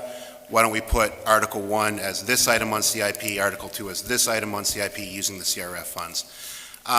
Because they change is really the quickest way I'll say it, is priorities come up, new grants come up, and we want to make sure that we have the ability to use that money for matching grants. So we have a situation where in the past, not to say that's happening now and it couldn't be for CRF, but there might be an opportunity where we get a grant for replacing our generator. It might be 75-25, but for some reason it's 50-50. And because it's a replacement, we could use the CRF for that fund. But we couldn't use it for a new generator. We would actually have to go through a process to appropriate money for that. And no means no. Yeah, Yes. Yes. Yes. No means no. If that gets voted down, they don't get it. Yes. Melanie? No, I was going to say thank you. That was the point I was trying to get Yes, at. so thank you. When something fails on the ballot, then they cannot do it at all. Exactly. Frank? Thank you, Mr. Chair. I won't be voting for this either. To me, it's really a question of, this tends to drift into needs versus wants, especially with the auditorium and the seats, and with so many of our residents being impacted by the increasing in taxes. the people that spoke tonight about worrying about their property taxes rising. It's pricing people out of our town. And also, there are other options for emergencies to find funds. So for those reasons, I will not be voting for it. Thank you. Lauren. Thank you, Mr. Chair. I just want to, my own reframing on that is, it is a proactive approach rather than a reactive approach. And when we have a reactive approach, that's going to increase our expenses because it has to be done right away. You don't have the ability to time out and to budget things. So that's why I think the CRF is actually a good idea. It's very expensive because our school buildings are one of our most, in the towns, most valuable assets that we have. So we actually have to keep them up and keep them open. Any other comments? Jared? Just a quick one. If there's any questions on, when I presented that $1.5 million in our CIP for tackling our CIP for next fiscal year, there is that list that you can find out on the SAU 19 website, and it's in all of our packets. But we're looking at things like the fire panel replacing some of our cafe tables right in here that are broken, looking at our locker rooms and fixing the epoxy flooring, looking at the Sistine project at MVMS because we don't have the ability to pump water up here. We have to have the Sistine actually have that in place for some of our fire suppression. So those are the things that we're looking at for our CRF and knocking some of those items off. Thank you. Laura? Thank you. Frank had mentioned that there's other options for emergency, I guess, for funding, and I'm just wondering if we can remind me what the other options would be in an emergency. So that's what Joe was talking about? There's two funds that we're referring to. We have. So it's those same, There's a capital reserve fund, which is something that was established in 2019, Scott. Yep. And then there is a contingency fund, which is established through New Hampshire RSA that allows the school district to keep 2.5%. Up to 5%. Up to 5% of their operating budget for emergency expenses. Okay, I didn't know if there was something else that I was missing. It's just those two. Okay, thank you. Okay. All those in favor of Jared Talbot's recommendation to recommend the capital reserve fund in the amount of $250,000, please raise your hand now. 1, 2, 3, 4, 5, 6, 7, 8. All those opposed? 5. So in opposition, Frank Hobbs, Doug Pounds, Brian Mazer, Richard Manzo, Joe Alexander. So that motion passes 8 to 5, 7 to 5. 8 to 5. 8 to 5 would be 13. Okay. All right, the next article is the petition warrant article, article number 4 for the night locks in the amount of $13,000. Mr. Chair, I'd like to not recommend petition article number 4. Not recommend, and this is based on the school board voting to not recommend on Monday in a vote of 6-2. Okay, so the motion by Jared is not to recommend article number 4, petition warrant article. I'll second. There's a second by Peter. Now I'll open it up to discussion. Jared, would you like to speak first? Yeah, this has been a very comprehensive discussion that we've had in non-public. The school system doesn't like sharing what our strategy and what our safety plans are for obvious reasons. They've made movies on school board deliberations and facetious acts taking place because of what's happened at the school board deliberations about safety plans and the appropriate actions that could be done by those nefarious people. That's just movies, but again, for best practices, we have dedicated time with the police chief, with the fire chief, with the Department of Homeland Security. They have come up with what our plan ought to be, and to follow that plan, the night locks are not on that plan, and they would recommend that we put our money and efforts into other things. On a personal note, I definitely would like to thank the individuals that came forward with this. But again, the state fire marshal can approve an exception, and in public session, in public comment from our superintendent's report, it was stated on Monday that we would not get the exception that we need from the town in order to have the fire marshal approve this, and that was another reason why we voted to not recommend. Okay. Olivia. I I spent a long time talking to different community members, both families that this would directly impact with students, as well as the chief of police, Scott Gross, and other board members. While I commend the community members that have spent so much time and dedication researching and presenting this to all the people, and their ability to amend the language they use, I won't be recommending this at this time. I think there's too much conflicting information regarding barricading devices, and I think it's just not ready yet. Thank you, Olivia. Laura? Thank you. I feel similarly. I actually, on a personal level, I'm very close with a lot of people that worked very hard on this. I respect Ryan Bump as a person, as a first responder, and all the work that everyone in that group has done. The part that holds me up is, I think, the lack of information at this point. I spend a lot of time, probably too much time and energy looking into this, because I really wanted to make sure $2 per household, I feel, is well worth the safety of our schools. I don't think I can recommend this as it stands. I would like to see it perhaps amended, and that would be my feeling for tonight. Okay, so for the Budget Committee's reference, we can take a vote on this exact language. If there is a language change, we can vote again after deliberative. So that's why I encourage. Just for clarification, it has to be a dollar change for you to modify your vote, not just the language change. It has to be a change in appropriation. So the petitioner should take note of that. Okay. Laura? But it can be both, correct? It can be both. You would not change your vote if it was still $13,000. Right. I encourage all the members of the Budget Committee to be present on deliberative in case this happens. We need a quorum for this. Lauren. Thank you, Mr. Chair. Firstly, I would just like to disclose that I, as a private citizen representing only myself, did sign this petition warrant article. As you reminded us last meeting, Mr. Chair, that we are not a policy-setting committee. We are a financial oversight committee. We deal with the money.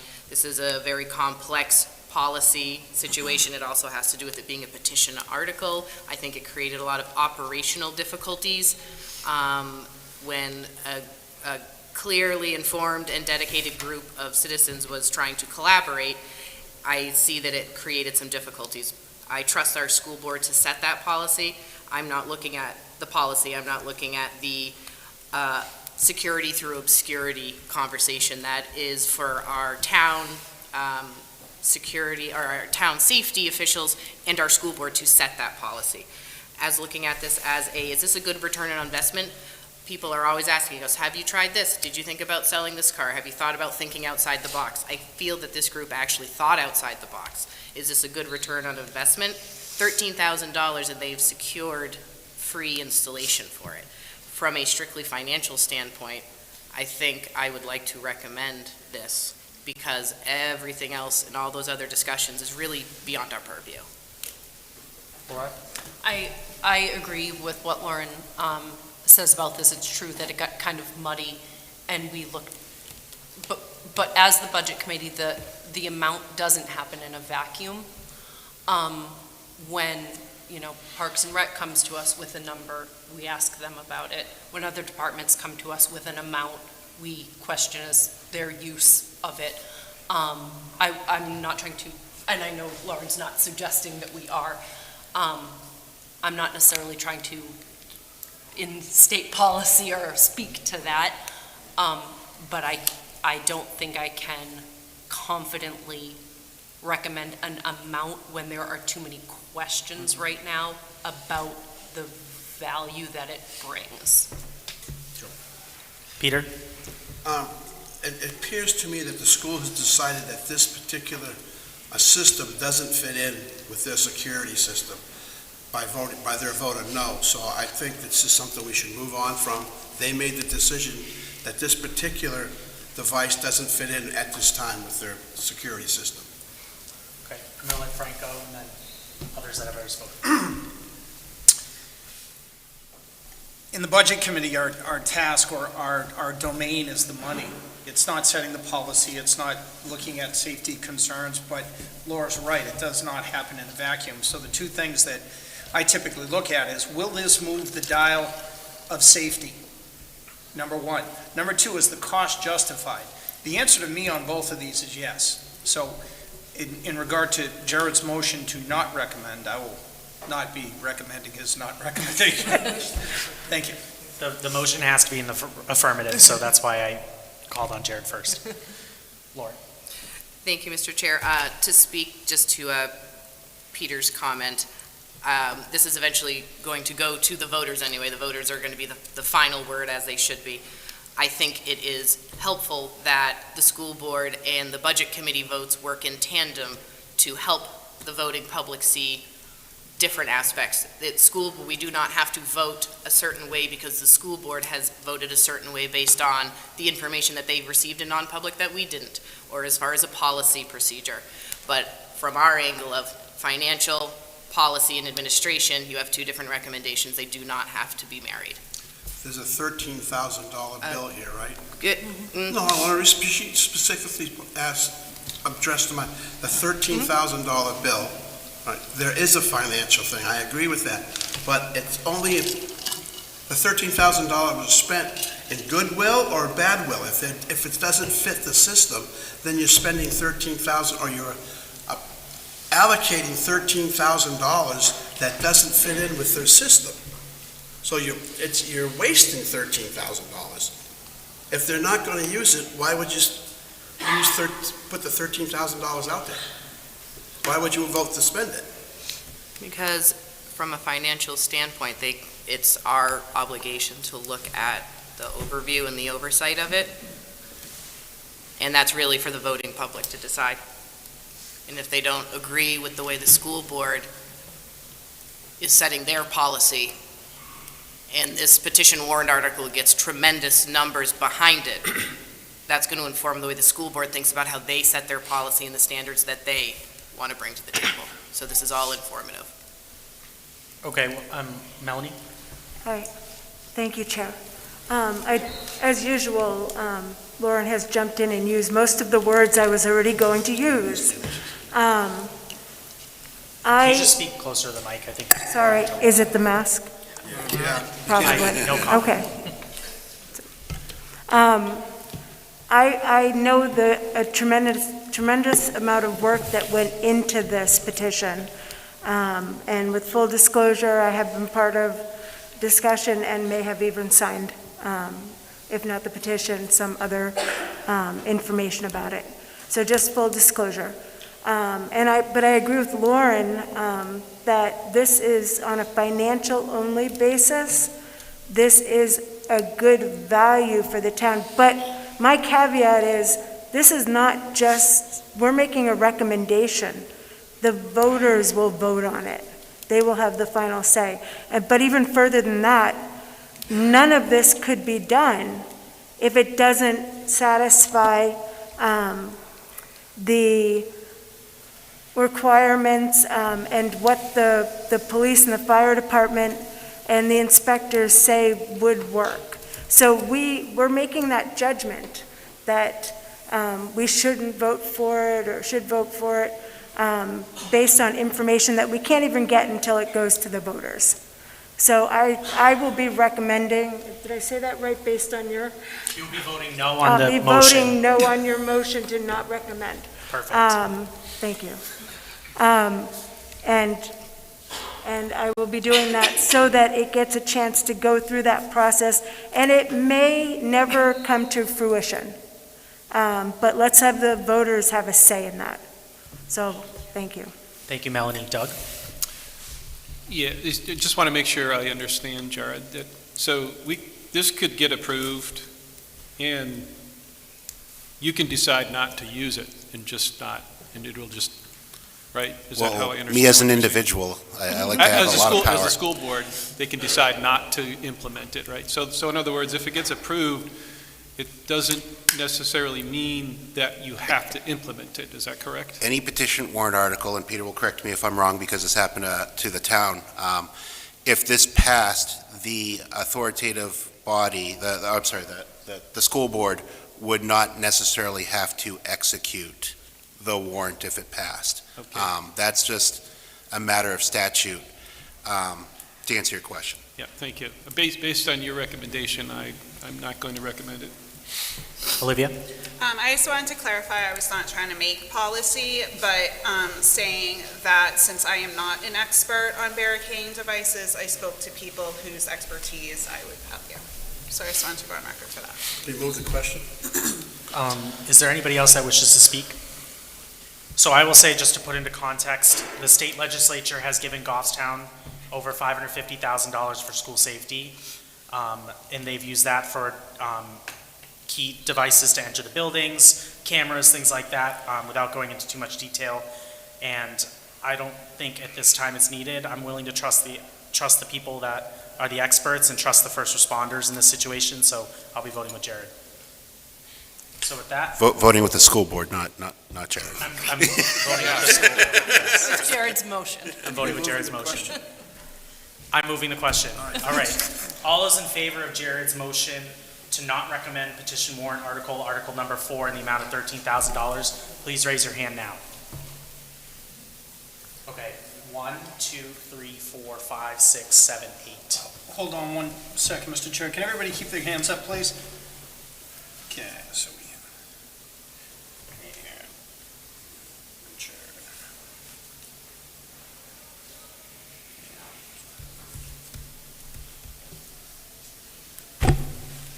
Okay, all those opposed to Jared's motion to not recommend, raise your hand. So those opposed, Frank Hobbs, Melanie Renfrew Hebert, Lauren Dukas, Samantha Kearns. Are there any abstentions? That's only 12. Allison, did you vote? I did. You voted to not recommend? Yes. Okay, what so was the vote final? is 9-4. So the vote is 9-4 to 0 not to recommend. Okay, next up is I apologize for you guys staying for the CBAs. They're coming.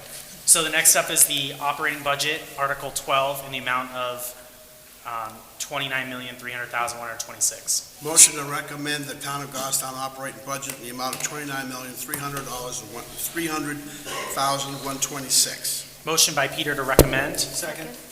second by Melanie. Discussion, Peter? I think we all went through it tooth and nail, looking over, made lots of motions to cuts, and some of them went through and some of them didn't.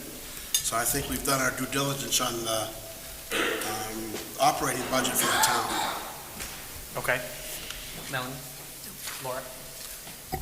I just want to say the same thing I said about the school budget. Derek, Danielle, anyone over at Town Hall is super helpful. If you have questions, even for any specific town department, like Jared said about the school, this budget is everyone's budget, so make use of them as, your information. Anything else? Okay, I'm going to call the question. The motion is to recommend Article 12, Goffstown operating budget amount of $29,300,126. If you're in favor of Peter's motion, please raise your hand now. Okay, 1, 2, 3, 4, 5, 6, 7, 8, 9. Those opposed? Did I count wrong? Did you count yourself? Must have. No, 9. I don't know if you're counting yourself, Joe. Maybe I didn't count myself. It's 10 to 3 to 0. The ones in the opposition, Brian Mazur, Doug Pounds, Frank Hobbs. Okay, so the motion passes 10 to 3 to 0. Motion to recommend Article number 14, the collective bargaining agreement. Well, we're actually on Article 13, so I'm going to call Article This 13. one? Oh, yeah, I'm sorry. That's why you need me to keep you in Special line, buddy. Revenue Fund. I'm trying to move things along. Recommend Article 13, Special Revenue Fund appropriation in the amount of $550,726. Is there a second? Second. Second by Melanie. Discussion, Peter? This is EMS fund's been around for a while. That's what supports our ambulance services, so everybody knows what it does. Okay, Melanie? Everyone knows what it does, but not everyone knows that if they vote against it, we won't be able to take that money and use it. The money that, that was put in the EMS fund needs to be voted on by you guys to come back to us. Otherwise, it's going to raise your taxes. Thank you. All right, with that, all those in favor of Peter's motion to recommend Article 13 EMS Special Revenue Fund and appropriation in the amount of $550,726, please raise your hand now. Those opposed? Abstentions? We're unanimous, 13 to 0 to 0. Okay, so with that, we're going to Article 14, CBA for DPW Teamsters. Jared's pointing his pen at me over here. Motion to recommend Article 14, a collective bargaining agreement to the Department of Public Works Teamsters. It's a two-year agreement. Okay, so the motion is to recommend by Peter Georgantis, second Samantha Kearns. Discussion, Peter? Well, the old agreement was 5 years old, and they were stuck in a hole, and this one is now only 2 years old, and it brings them up to where they should be now. Thank you. I just want to say, I find the Department of Public Works to be one of the most important departments in the town. And I'm in full support of this collective bargaining agreement, and, I hope that we can all send it through. Thank you. Any other discussion? Okay. All those in favor of Peter's motion to recommend Article 14, the CBA agreement with Department of Public Works Teamsters, please raise your hand now. All those opposed? Abstentions? It's 13 to 0 to 0. All right, now we are going to Article 15, the collective bargaining agreement for police patrol. Motion to recommend Article 15, the collective bargaining agreement for the Police Department patrol officers. Okay. As you heard the presentation, we're short of... Is there a second? Second. Second by Samantha. As you heard, we're having a shortage, and this agreement goes a long way in helping us recruit and retain our current officers. Thank you, Peter. Nothing to add. Okay. Any more discussion on this, CBA? Okay, seeing none. All those in favor of Peter's motion to recommend Article 15, the CBA for the Police Department patrol officers, please raise your hand now. Those opposed? Abstentions? That's unanimous. Okay. It's pretty funny. Okay, next up is Article 16, the collective bargaining agreement for police dispatchers and clerks. I'll make the recommendation, we recommend Article 16, the collective bargaining agreement for the police dispatchers and clerks. Okay, motion to recommend by Peter, Second. second by Samantha. Peter, discussion? No? Huh? Do you want to say anything? Pretty self-explanatory. Okay. Jerry. There's a great group of people, they work hard, they help us with bringing in some revenues from other towns, so they're an important group. All right. I was going to say, it was made evident by the presentations that we had that our police and our dispatch and clerks, it took 20 months to fill that one clerk position. Our dispatch works for a bunch of the surrounding communities, so I think it's really important that we pass this. Or recommend it. Yeah, that's what I'm going with. Any more discussion? All right, all those in favor of Peter's motion for the CBA for police dispatchers and clerks, please, to recommend, please raise your hand now. All those opposed? Abstentions? It's 13 to 0 to 0. All right, next up is Article 17, the fire apparatus capital reserve fund deposit. Motion to recommend Article 17 to raise and appropriate $250,000 for the fire apparatus capital reserve fund deposit. All right, motion of Peter by recommend. Any seconds? Second. Second by Melanie. Peter? As you know, the fire equipment has gone up. It's taking 2 years to get items now. A fire truck that cost us $750 3-4 years ago now is up around $1.4-1.5 million. And if you had to replace a fire truck at one time like that, one-time expense of $1.5 million would really impact your budget. So to continue to appropriate the funds into that account will help offset the expense of a new fire truck. I agree with Peter. I'm sorry, but I agree with Peter. Wonderful. Any more discussion? Jared? Just as a question, I think the wording changed on this one, because I remember I asked Derek during the budget conversation.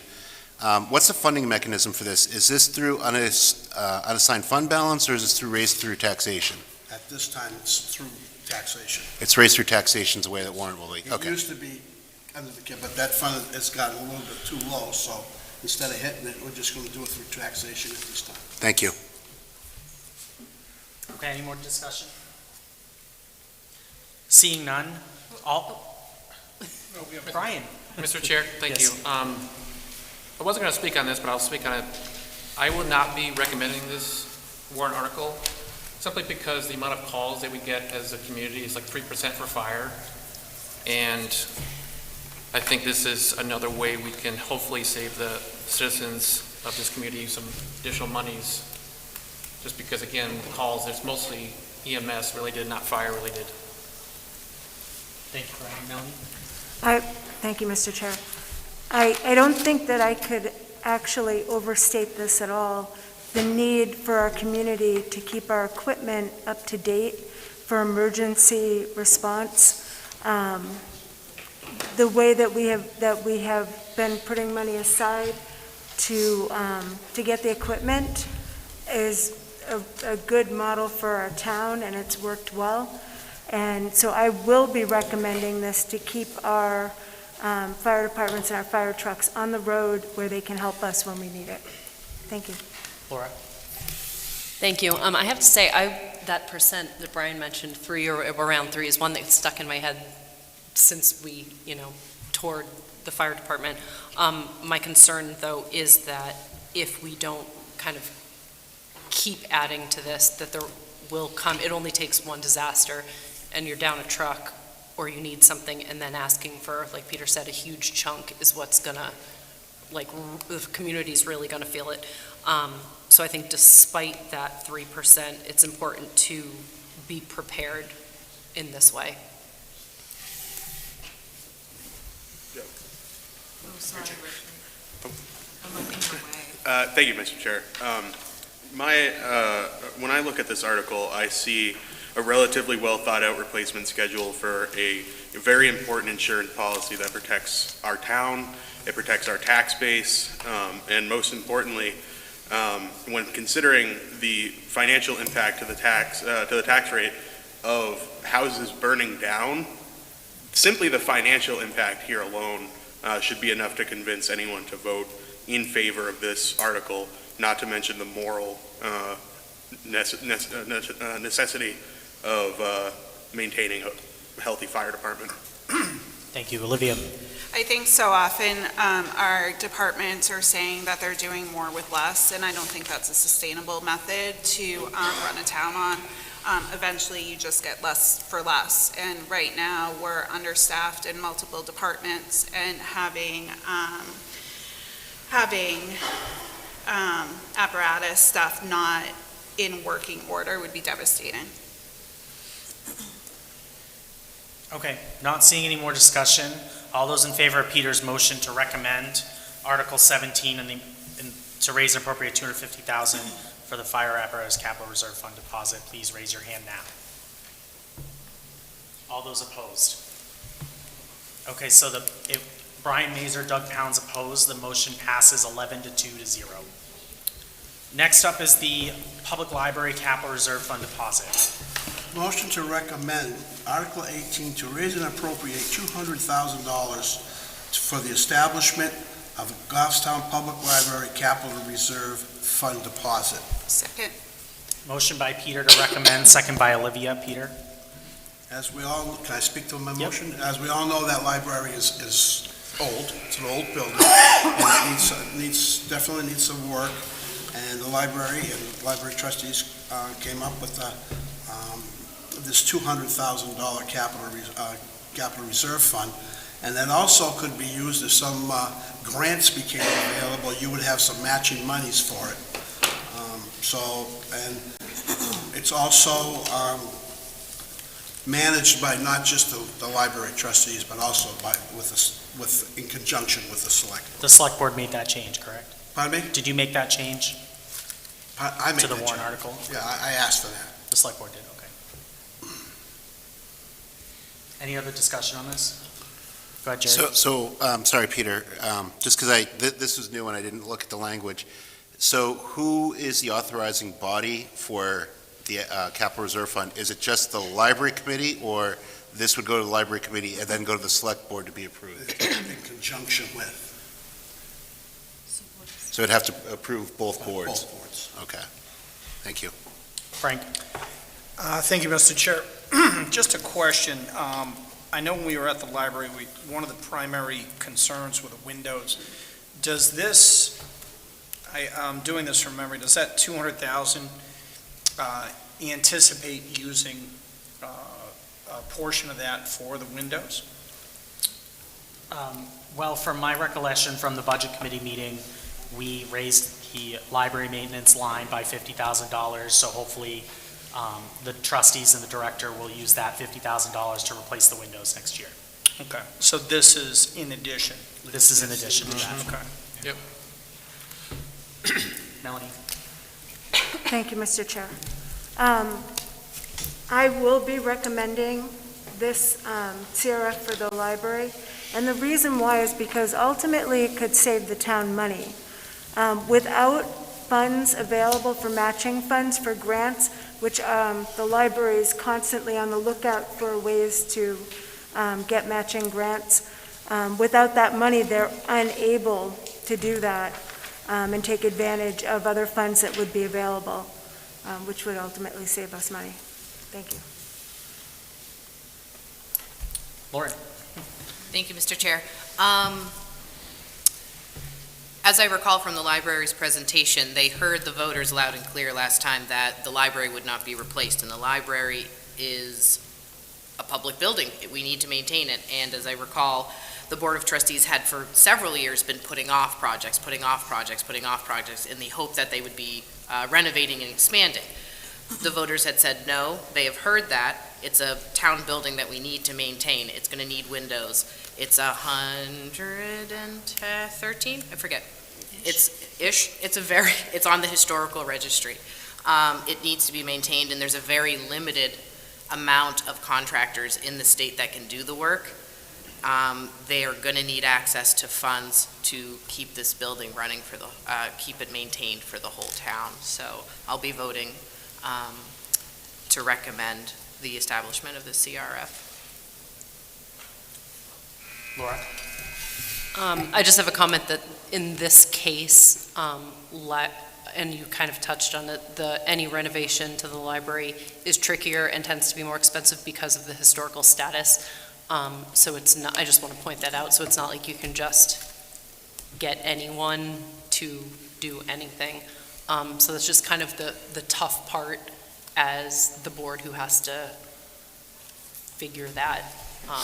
A lot of people, I think, don't realize all that goes along with the historical building, so I just wanted to point that out. Thank you. So, in my personal opinion, every other department in this town has a CIP line. It says, this thing that needs to be fixed, this thing that needs to be fixed, and the only thing in the library CIP line was library bond for the next 20 years. And now that the library bond did not pass, I feel like the library trustees should be putting projects back into CIP so we can adequately plan and fund for the future library renovations. I think putting the $50,000 into the budget, which was my motion, I'm not at all against funding and maintaining the library. I think that is a goodwill from my end to say that, look, we're ready to go, ready to fund it, but I would like to see the library put this in make it more transparent about which project's going next. And I understand they gave us a list of future projects, but I don't see a timeline and when this is happening and that sort of thing. Additionally, I think that the library trustees should put some part of the trust funds in there. And I did some research. They can't do that right now, but if we establish the fund for $1, they can then put it in next year. And I just think that will go a long way to prove to some members that the library trustees want to help spend some of their money and put it into the fund too. So for those two reasons, I can't vote to recommend this. If the amount was changed to $1 and we just established the fund and then we went into it and I saw some money going from the trustee funds, then I would vote for it. But right now, as of this point, I can't support it. Peter?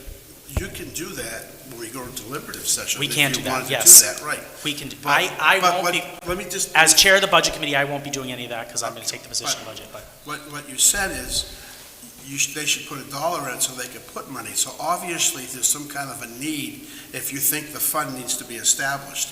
Here, they're putting in 200,000 into this fund to get things going. If I remember right, when we were in here, the roof was leaking in one spot, and the carpet was in rough shape. And I think right there gives you an excuse to say, yeah, we need to put some money into the old building. I understand. I guess I don't see a carpet replacement in CIP. I don't see a roof patch in CIP. Every other department, the school, the town, every other department has it except for the library. So that's my problem with it. Jared. Thank you, Mr. Chair. The school board recognizes that this is a CRF, and thank you for following our example. I like that they're doing this. Unfortunately, I'm going to be abstaining from this vote because I don't believe that the school board should have a vote in this particular item of establishing the account and putting $200,000 in. But I am glad that the library is doing this. They're thinking through it. Joe, I'm hearing what you're saying, and it makes sense to me as well. There's progress here, and this warrant article is doing two things. It's establishing the account and placing $200,000 in.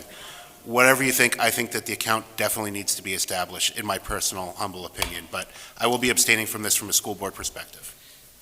Olivia? I'll be recommending this. I think that the library, they were asked last year to come up with a better plan for securing money, and by having money that they can have grants pulled against and have matching funds, it might not be a structured list of they need to have these different repairs done right now, but I think the thing is that they've pivoted for the last year, and it's been a struggle trying to find the logistics of how to fund those in a historical building, how to maintain the integrity, while also recognizing that the $7 million from last year was just not going to happen. Laura, and then Lauren. Yeah, thank you. I'm back and forth. I struggle with this one because we did add the 50. More than happy to do so, especially considering the specified project that they had already started to do some looking into. And I do like that they'd be more financially sort of in line with the other town departments. The libraries do function in a different way, so they're not always like the town departments, but I like that this is one way they could kind of be more in line. I think people would understand how they function more. I'm honestly still not sure though. But I like that, like a couple of people said, the rebuilding has been done, and they're taking a different direction, which is what the voters had asked for. So I don't know. But I like where this is going, and I like more the alignment with the town. I think that makes it easier for the community to understand. Lauren? Thank you, Mr. Chair. I seem to recall you bringing up the same conversation when we had the library presentation of taking the library trustee fund money to seed this account or to use it more. And I do recall them saying that that's actually illegal, that they can't, if I may, sir, thank you. And we actually got email confirmation sent to us about that their library trust fund balance was in the neighborhood of $191,000, but only $1,900 of that was an unrestricted fund that they had access to that could be used beyond the donor's original intention. So the library functions very different than any department in town hall because it's very strictly run by other RSAs very similar to the school board, probably because the library was based in an educational setting. That's how they got established that way. So it's very different than looking at other town departments and saying, well, DPW does it differently. The library has a lot more rules. And I thought we got clarification on this earlier, which is why we need the 200,000 CRF to seed it, right? Well, and I understand, we don't need $200,000. Well, That's correct, why we need like, a seed, thank you. We could do $1, but I also did research because I talked to a couple lawyers too, and I think the idea is if the account is created, then the money can be transferred in private to public funds at that point, but they can't just transfer it in right when it's created. It takes like a year process, so next year I'll be saying the same thing. If they come back and ask for $50,000 or $100,000, I will ask them to put in the non-earmarked money into the capital reserve fund. I think that's important.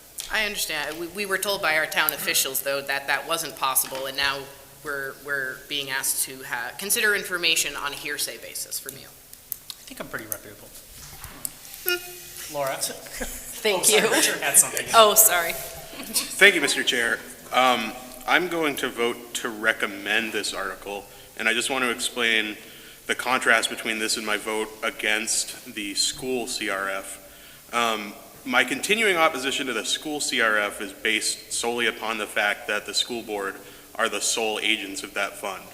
And whether or not they chose to avoid accountability, there is simply less accountability there. The fact that the library has already signaled that they're thinking about their own accountability by adding the select board as agents to this fund, it honestly ties together the two interests here between making sure that the library has a little bit more leeway to pursue these goals while still maintaining accountability to the wider community. Thank you, Richard. Laura? I just decided I agree with Richard. He stated what I was kind of trying to wrap my mind around. Also, I would like, we don't need it tonight, but I would like clarification about those funds and the legality of moving them, just because now I feel unclear as well, because I thought we had it settled. But so if at some point we can receive that information, that would be great. We can get that at a later date, I think. Yeah, let's get it. It doesn't and have to be tonight. I'm happy to provide my sources as well to the budget committee, so you can see that. I'd Peter, like to go ahead. speak to my motion one more time. Let's not forget that this is a town building. It's something the town owns. Joe wants to use just private funds to fix up the town building. When does the town step up and say, hey, look, we've got to put a few bucks into this building also? I understand you did the $50,000 for the windows, but that's a one-time thing. Here, we need to start a fund where we can do a little bit of work at a time, whether it's the carpet or fix the bathroom. We know there's a problem there's only one, and books are stored in it, or whatever it is. We still have to protect the town's investment, which is that library. Thank you, Peter. Frank? Thank you, Mr. Chair. In the spirit of keeping our taxes low, I won't be voting for this. We did vote to appropriate $50,000 earlier, and I agree with the comments earlier made that if there are bigger projects, they should be have a little more guide rails, or they should be a little bit more clarified or put in the CIP. This appears to be maybe a general maintenance fund purpose, and also getting clarification of the trustee funds. And I understand Lauren's point of, well, they are earmarked for certain things. So for those reasons, I will not be voting for this. Melanie? Thank you, Chair. I'll try not to do that next time. I'd just like to say I will be voting to recommend this. And the reason why is because I do believe the library has been extremely transparent with us. They've told us exactly what they needed. The voters said no, so they've come back with an alternate plan, and they've put in the work, and they've worked with the select board, and they've put things in CIP. I can't tell you exactly what they are at the moment. But they have gone through and done the work. And I believe that in order to be able to take advantage of the grants that they've been looking at now and might be available anytime, I don't know their timelines, that they need that seed money in there, and that they wouldn't ask for additional money than what they need without justifying it to us. And again, I do feel they've been extremely transparent with us. Thank you. I just want to point out something. Frank said that it should be in CIP. Well, there's a $25,000 threshold in CIP, and that would, a lot of projects like maybe carpet or paint or whatever wouldn't qualify for that. So you've got to have that fund. If you don't want to give it to, in this way, well, how else are we going to do it? Building maintenance line? Pardon me? Building maintenance line?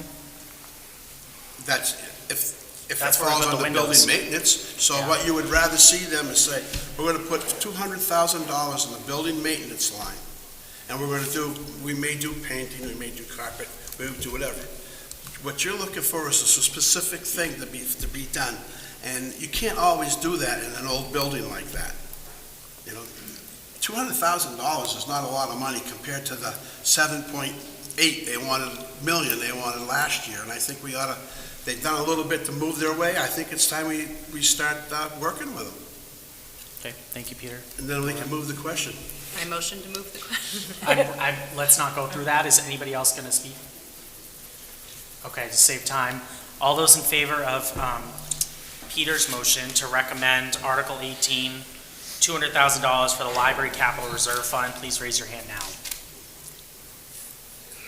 1, 2, 3, 4, 5, 6, 7, 8. All those opposed? Joe Alexander, Brian Mazer, Doug Pounds, Frank Hobbs opposed. Abstentions? Jared Talbot abstains. So we're at 9 to 4 to 1. 8 to 4 to 1. 841. 841. Okay, next up is Article 19, Barnard Park Pool Design. I make a motion to recommend Article 19 to raise and appropriate $340,000 for the Barnard Park pool design. Second. Okay, so motion by Peter to recommend Article 19, second by Sam. Peter, go ahead. I think the article is pretty self-explanatory. Barnard Park is our main pool for town, and it's also used for our summer camp.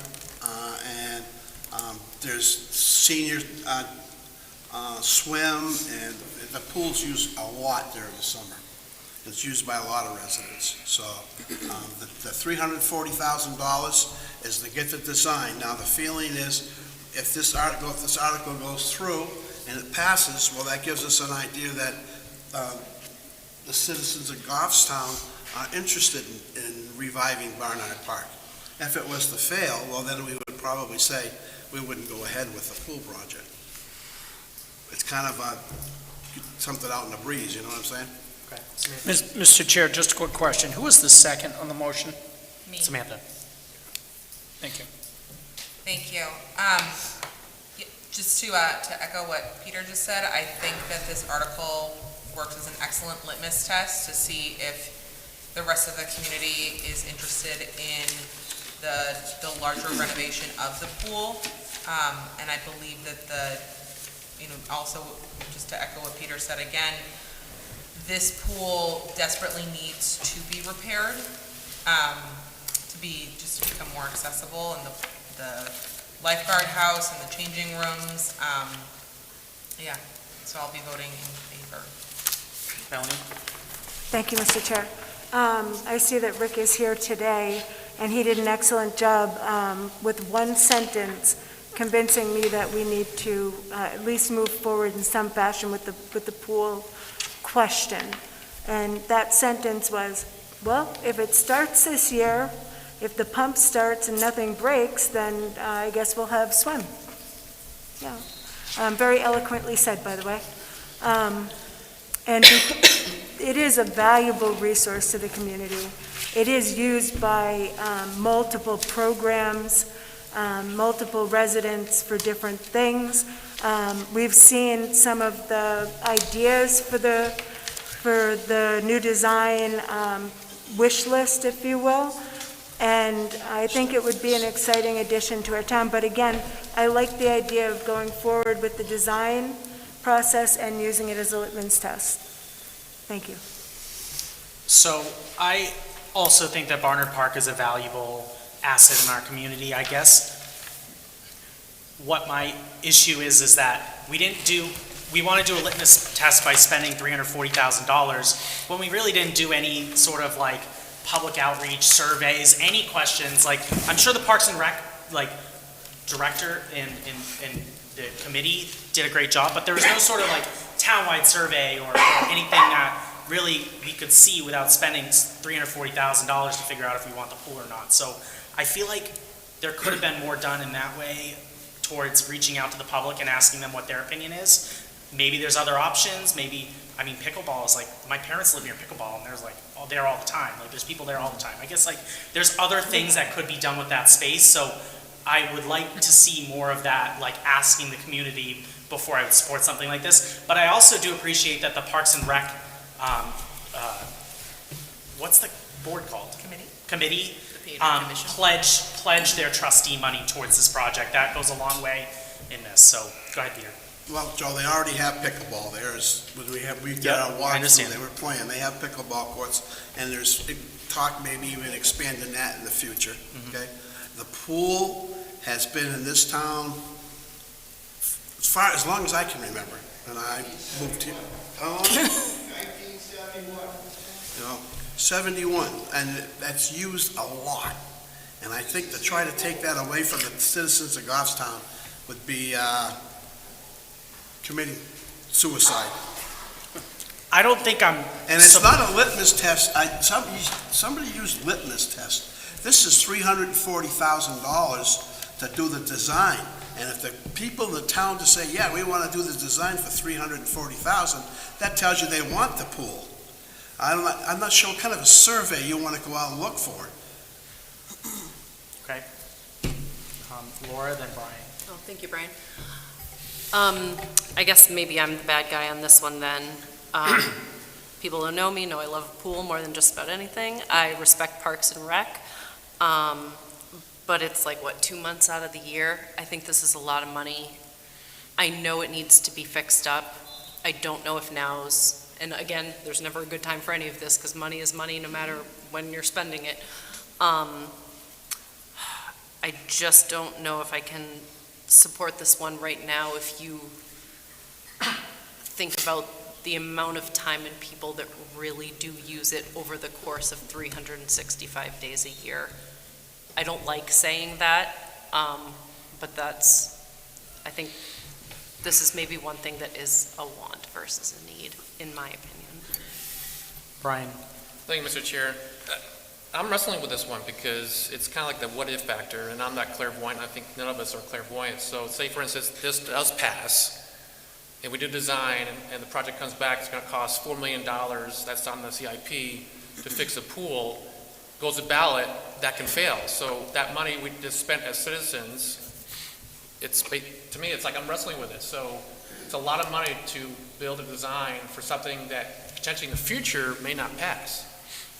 So I'm gonna let Doug go and then Peter. Go ahead. I agree. I've heard the number 4 million bandied about a lot in this, and I think people need to understand that the 340,000 is leading to 4 million, right? I think people should understand that. Even 340,000 seems kind of exorbitant to me. So I'm going to not recommend this. Couple things. Number one, what I'm hearing is Laura wants to eliminate services that we currently have. That's, we're hearing that from Laura by not having a pool, getting rid of the pool. And then what I'm hearing from Doug is that he doesn't want to spend the money for the design, so there again, we don't have the design, we don't have the $4 million. Now, if you remember right when the article was read earlier, it included an expense of $4 million. If this passed, it would be leading to the expense of $4 million. So there's nothing being hidden there. It's right up front. We put this, we spend the $340,000 for the design, and then we have $4 million for the final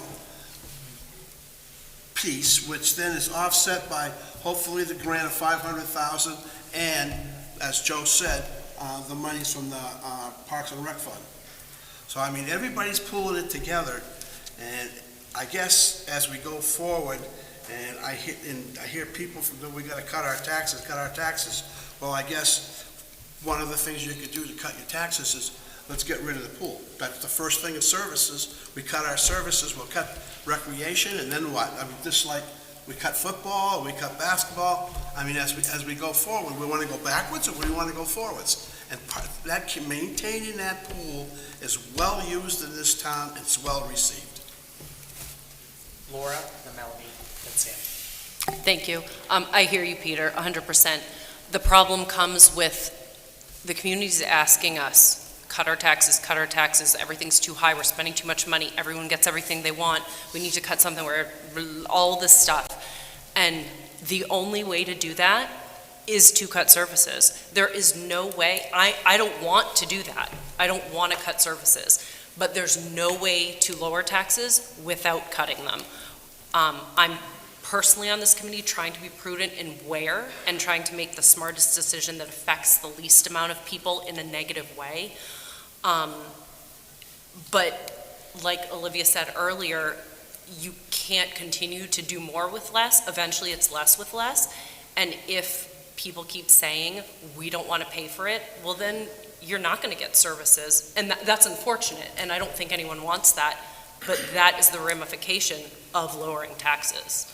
And this is one place I feel, unfortunately, like I said, I don't like this in any way, and I know the general community doesn't like it. We want to keep what we have, but something's got to give somewhere, and when it comes down to it, this to me is a lesser of other things to be cut, unfortunately. It's not personal, but services are going to have to start being cut if that's what people really want.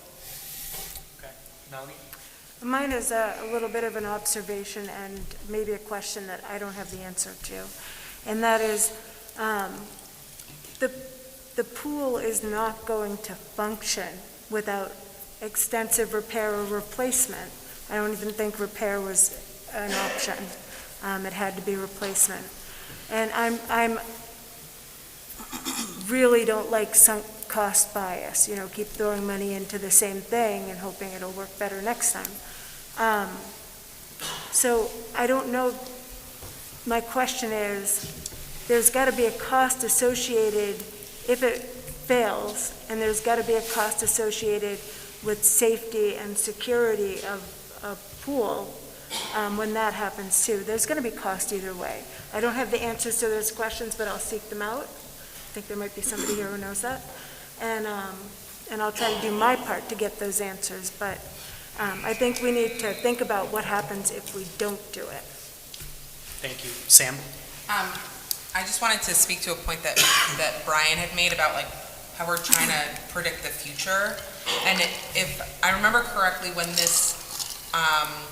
when Parks and Rec first came to us with this idea, they had proposed like bonding the full amount. And they'd spoken with the select board, and it was kind of like, oh, instead of trying to bond and get this full amount approved, just take the design feature out and see if that passes. Because if the design feature passes, then we'll go from there. So don't quote me on these exact numbers, but it was like $4,340,000. And then it was like, oh, we'll just take that $340,000 out. But don't quote me on those exact numbers because I'm just using them as examples. Okay, Frank? Thank you, Mr. Chair. I've heard a few folks say, what I hear is.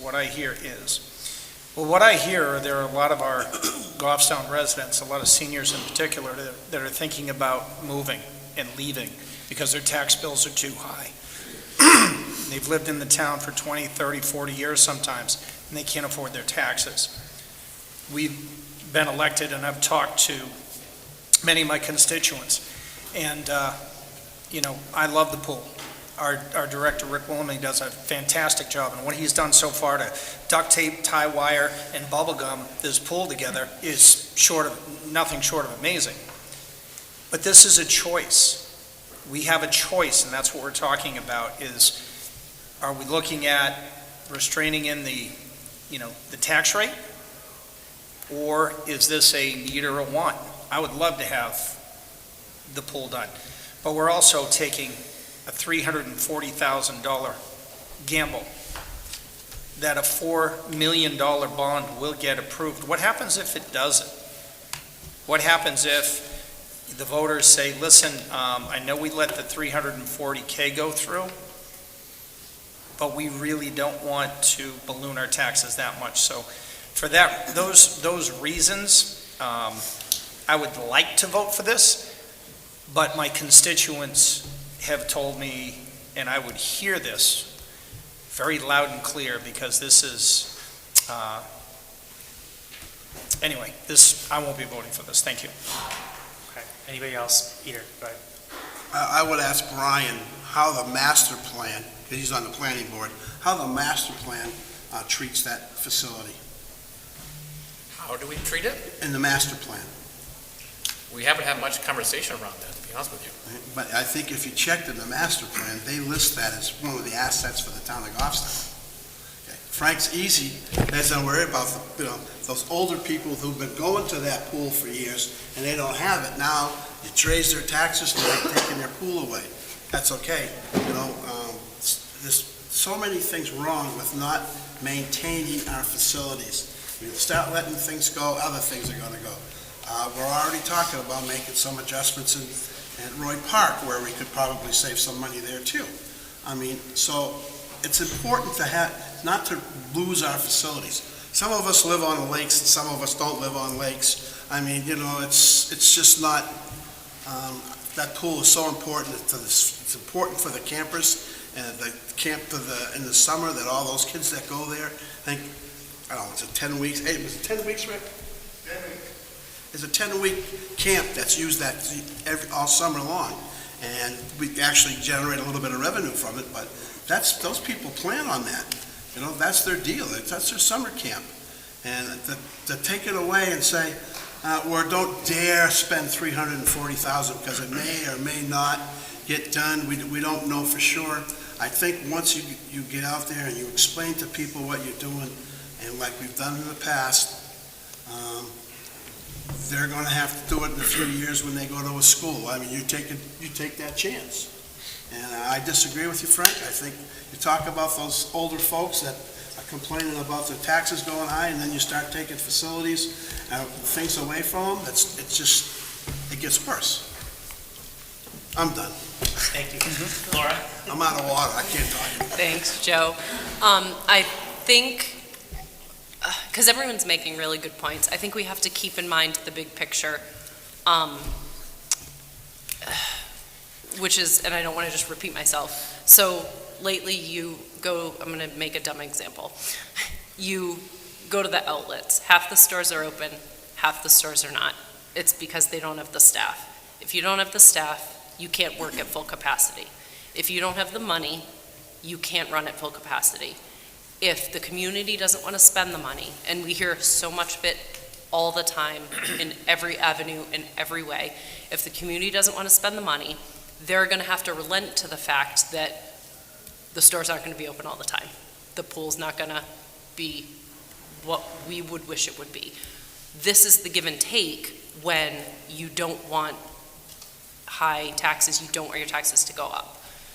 There are other ways that, we could be offset through the school, with the state, all these different things, but this is one where it's all or nothing pretty much. Like if you don't want to pay for it, you don't get it. So that's the bottom line here, and that's the big picture of what we're even doing. Frank? Thank you, Mr. Chair. I'd just like to address the point of taking away somebody's, like Peter had mentioned, that some seniors, now you're taking away their facilities. We're not really taking away, we're making a choice with our money. Our citizens make choices every day. Has anybody gone to the grocery store and looked at the bill and said, boy, you know what, maybe I ought to put something back, or you know what, maybe I'm not getting the organics on these because groceries are up, taxes are up, a number of things are up. What do you do when you're right at your budget? Well, you trim the budget. You tighten the belt. This is a tighten the belt. I would love to vote for this, but this I see is drifting more into a want rather a need.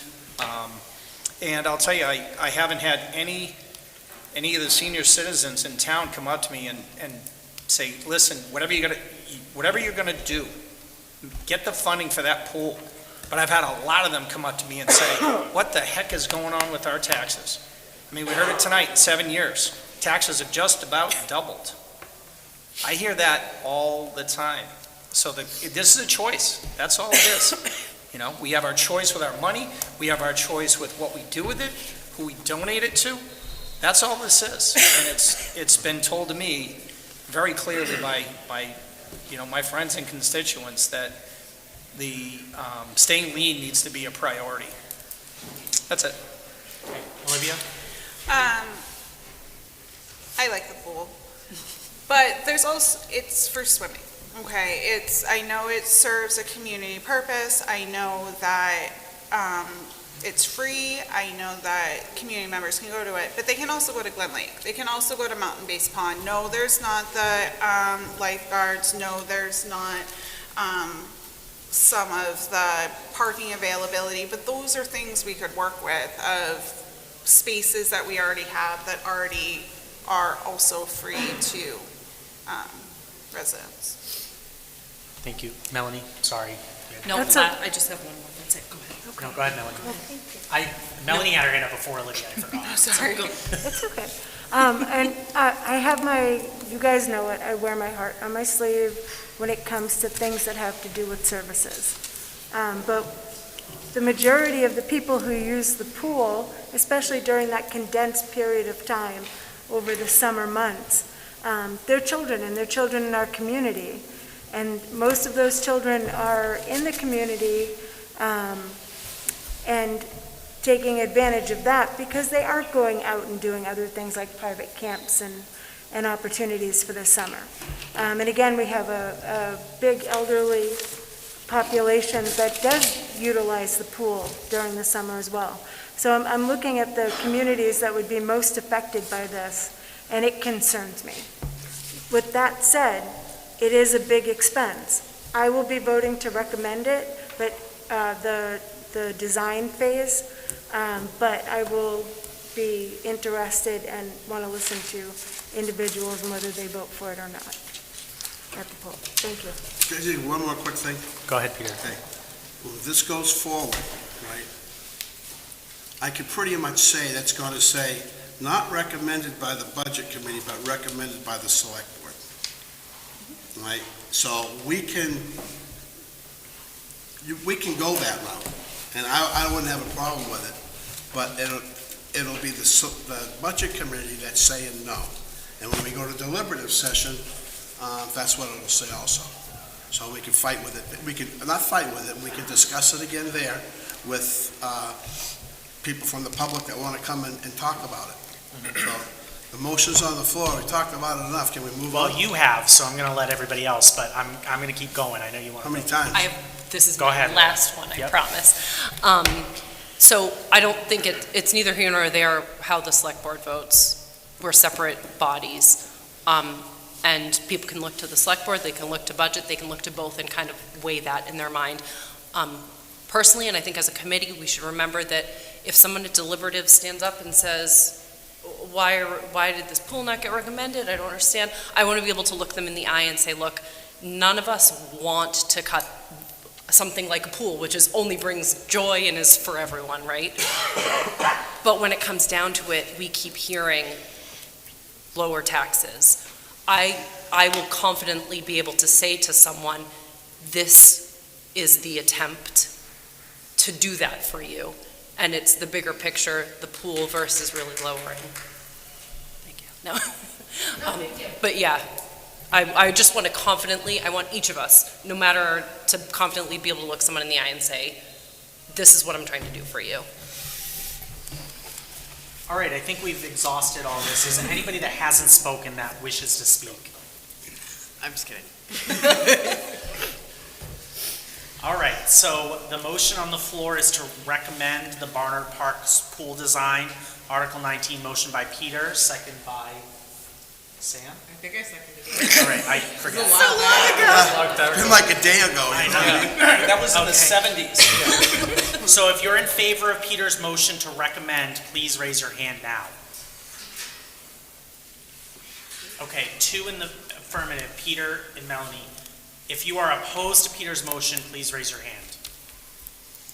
Okay, so the people that are in the minority are Peter Georgantis and Melanie Renfrew-Heber in this vote. The rest in the affirmative, against Peter's motion, Joe Alexander, Sam Kearns, Lauren Dukas, Richard Manzo, Allison DeCesare, Laura Stevens, Olivia Welch-Erdell, Doug Pounds, Frank Hobbs. So Peter's motion fails. Oh, Abstaining. sorry, there's one abstention. That's Jared Talbot. Did you get me too? He voted no. Brian Mazer voted no. Okay. What was the final count? The motion was failed 2 to 10 to 1. Now, is there another motion?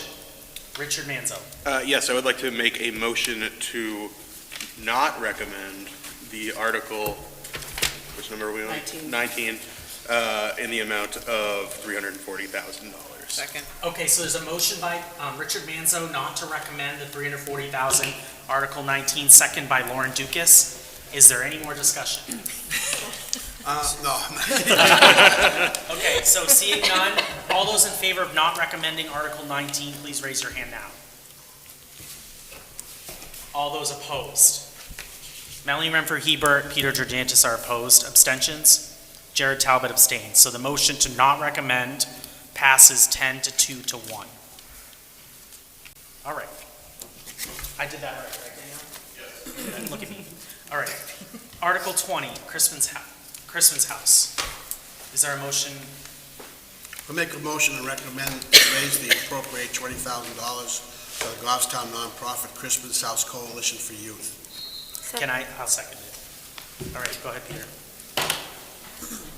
Well, Crispin's House has done a lot of good things in our town for quite a few years now, and I don't see any reason why not to continue to support it. Easy as that.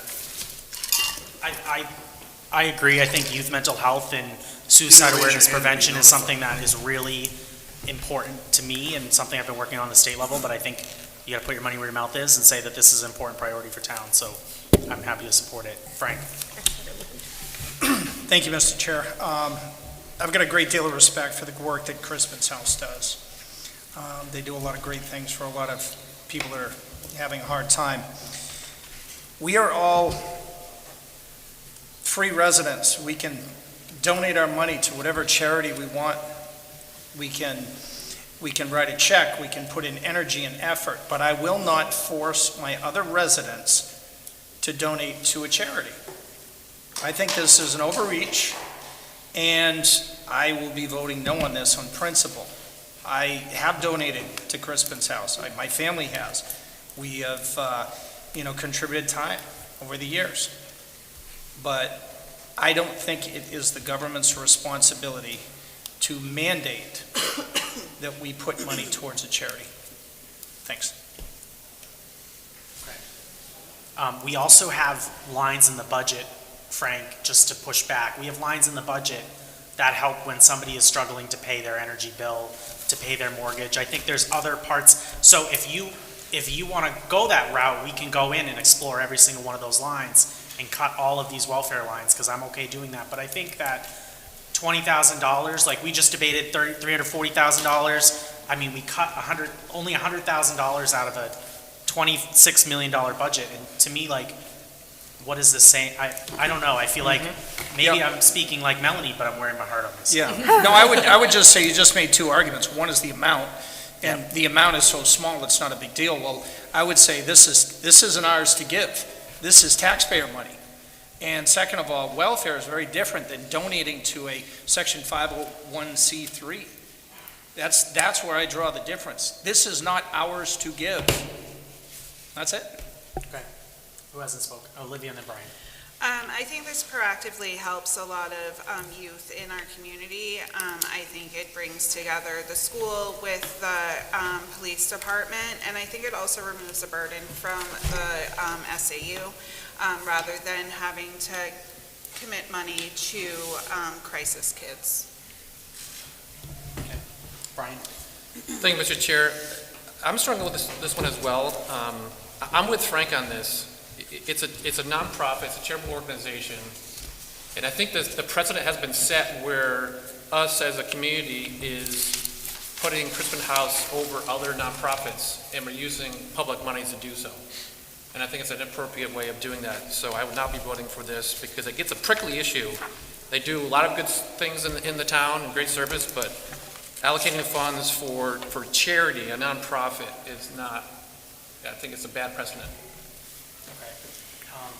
I'm going to let Go ahead. Doug go and then Sam. Doug wants to go Go ahead, first. Doug. Yeah, I think, I don't want to malign the program at all, and it does help. But I also agree on principle that anything that's a nonprofit, I don't think we should be spending public money towards it or donating. That's a personal thing, Sam? so I'm not in favor. Thank you. I just want to point out, Crispin's House runs the youth diversion program, so if there is a youth who's maybe gotten themselves a little bit mixed up, before they talk to the police department, they get to go through Crispin's House, which I think takes a huge burden off of our police department and helps them save some money. And that's why I would be voting in favor of this motion. Peter? I don't know where in the budget you would find anything to do with diversion in our town budget. There's nothing in there that points to that. They do a lot of different things. With the Youth Coalition, they've helped a lot of kids. The police chief has said in the past that they've helped out with some of the kids they have troubles with, and they've helped them out. So I don't really know. I think $20,000 is pretty cheap, and it's not like we're subsidizing their whole program. We're just subsidizing a little bit of it. And I would continue to do so. Okay, Melanie and Lauren. I would think it would be interesting to do a cost comparison of the same services that Crispin House provides to our community, both immediately to the individuals that are going through the programs now, and in the long run, when some of these things are diverted and people's lives are kind of put back on track. And I think if we were to do an analysis on that, we would find that the $20,000 that Crispin House has asked for is a bargain against future wealth and health, rather, of our community. So, since my heart's on my sleeve. Lauren? Same thing. All set. Ditto? Right. No, she took it. Thank you, Mr. Chair. I just wanted to add one more thing. I have never heard anybody dispute the work they do as anything other than exceptional. Nobody. How about all the other charities? What about them? What about the churches? What about, there are many, many charities and other organizations that do great things. Why are we snubbing them? Why are we taking public tax money and deciding where it should go? Can we do it? Yes. Should we do it? I don't think so. Is that our new job right now as stewards of the public trust to decide which nonprofit gets money? That's why I'm going to vote no for it. Thanks. Olivia? My last thing is, remember how expensive it was for the out-of-district schools placements? And not that every single Crispin's kid would be an out-of-district placement, but the alternative to supporting programs that are directly impacting district kids is a huge cost-saving measure. Not to mention the costs on the court system. Exactly. There's courts, there's bails, there's rehab stuff, there's multi-levels being met in one place locally and accepting all kids, not just kids enrolled in the school district. Okay. Laura? Thank you. To the point of, we're choosing this, they brought the warrant to us. If other nonprofits brought warrants to us, we'd have to decide on them as well. That's all. We didn't pick them, they picked us, and then it's our job to go from there. Thank you. Lauren? Thank you, Mr. Chair. To speak to that, churches and other nonprofits aren't in Mountain View Middle School doing volunteers. They're not going to suicide prevention trainings at the Goffstown High School. I am sure that our school board would still say, we still want to do suicide prevention training. We still want to have a volunteers program. Now I have to go out and spend the money and hire these other companies that do this because I just lost my partnership with Crispin's House. So it's less about subsidizing charity and working collaboratively. Okay, I think, say one last thing, promise. It's not ours to give. That's it.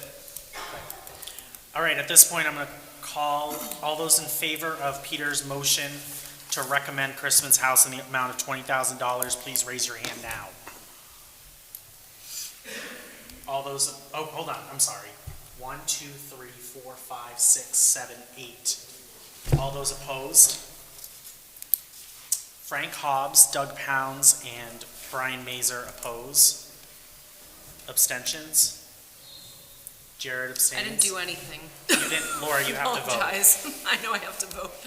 You can abstain, but you have to vote.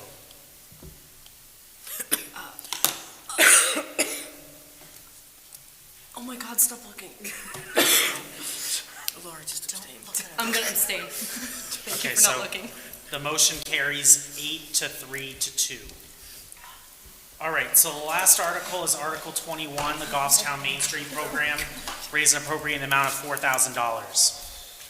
Peter? Last but not least, right? Yes. Motion to recommend Article 21 to raise and appropriate $4,000 for the Goffstown Nonprofit Main Street Program. Okay, motion to recommend, second by Brian. Brian Mazer. Any discussion, Peter?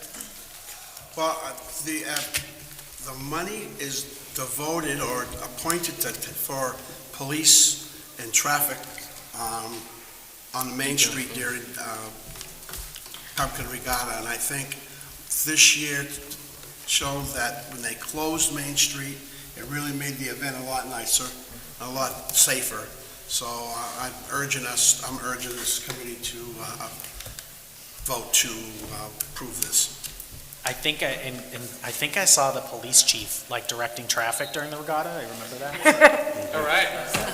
Okay, it's all hands on deck. So thank you. Yeah, they brought people from out of town too. Yes. There were the sheriff's department was there, and so they have to pay for that. And I think it's a really good event for the town, and we should just be pitching in. All right. Anything else for this? Okay. I'm going to go Allison, Laura, then Olivia. I just wanted to state for the record that I was going to abstain from this, even though I absolutely love all of their events and the Goffstown Main Street program, but as a conflict of interest, because I, in my personal, professional life, help with their finances. I do their bookkeeping and work with Tina to get that organized, even though I don't have any control over their actual cash flow. I'm involved enough that I think I should just abstain. Thank you for that. Yep. Laura. Thank you. This is kind of unique. I don't know if things have been talked about this way before. I have never looked at it this way before, but we finally got their budget. And it's the numbers that don't track for me, and that's why I have the problem with the 4,000. The 4,000 for paying for it is actually not a problem to me, but looking at their numbers is. So stop me if this is like an out of line way to look at it. If you look at their budgeted and their actual, and their budgeted spend and their actual, I don't see a connection with any of these numbers as to why. Let me give an example. So the golf tournament, the budgeted revenue was $23,000. The actual is 20. Fair. Budgeted expenditure was 7. The actual was over 12. They budgeted 7 again for the expenditure this year. So, and again, stop me if this isn't correct. So the asking for the $4,000 I have the problem with because so many of their line items seem so off that I feel like they could pull $4,000 or they wouldn't need to be asking for it if they were looking at their numbers correctly. Did anyone else feel anything looking at the numbers? Okay. Are you done your comments? Yes, Yes. sorry. Melanie, would you like to respond to that? Well, I was going to say, I had a few of the same concerns myself about the actual budgeted numbers on there, but I am remembering that this is kind of a new process since I started with Main Street to have more of a laid-out budget that we could look at. So I'm encouraged by that. And I'm also, I'll be voting to recommend it because I know that this money, I believe, needs to go through the town to pay the officers who perform the service. And it is, that $4,000 is just to pay for that one service. It's not to go for all of their, any of their other expenses. So, thank you. Thank you. Olivia? I'll be voting to recommend it as a family with a member that relies on mobility devices. Being able to shut down the entire Main Street for the Pumpkin Regatta made it a lot more accessible for quite a few people within our community that wouldn't have been able to attend otherwise. I love that they shut the street down. Frank? Thank you, Mr. Chair. I won't be voting for this along the same lines as that I've just mentioned with the Crispin's House, the fact that it's a nonprofit.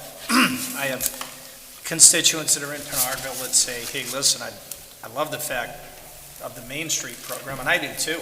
I've been there. I think it's fantastic. It's not that the $4,000 wouldn't be put to great use. I think it would be. It's that, number one, it's a nonprofit. This is a little tougher to vote no to.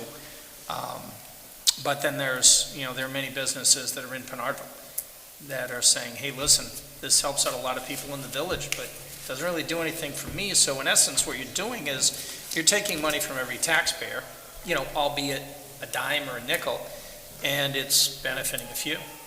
So this is the inherent problem with giving away something that isn't yours.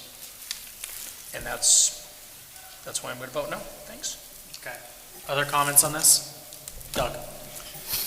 Yeah, sorry. I'm gonna take exception to Frank there, just in this one instance here. I kind of view this as a public safety, a direct public safety issue, and I think I would see it just a little bit differently here. So I'm going to vote to recommend it. Okay. Anything else? Okay, the motion is to accept the $4,000, Article 21, the motion to recommend by Peter. All those in favor of that, please raise your hand now. So 1, 2, 3, 4, 5, 6, 7, 8, 9, 10, 11 in favor. Any opposed? Frank Hobbs opposes. Abstentions? Allison DeCesare abstains. So the motion passes 11 to 1 to 1. Okay, so with that, I want to thank the committee. I think we did a good job, and I actually really appreciate the fact that even though we disagreed, we respected opinions. I think we have a very cordial, great relationship. So with that, I know, I feel like I had to say that quick. Motion by Peter, second by Sam. All those in favor? Aye. All right, we're unanimous. See you on Saturday, February 3rd.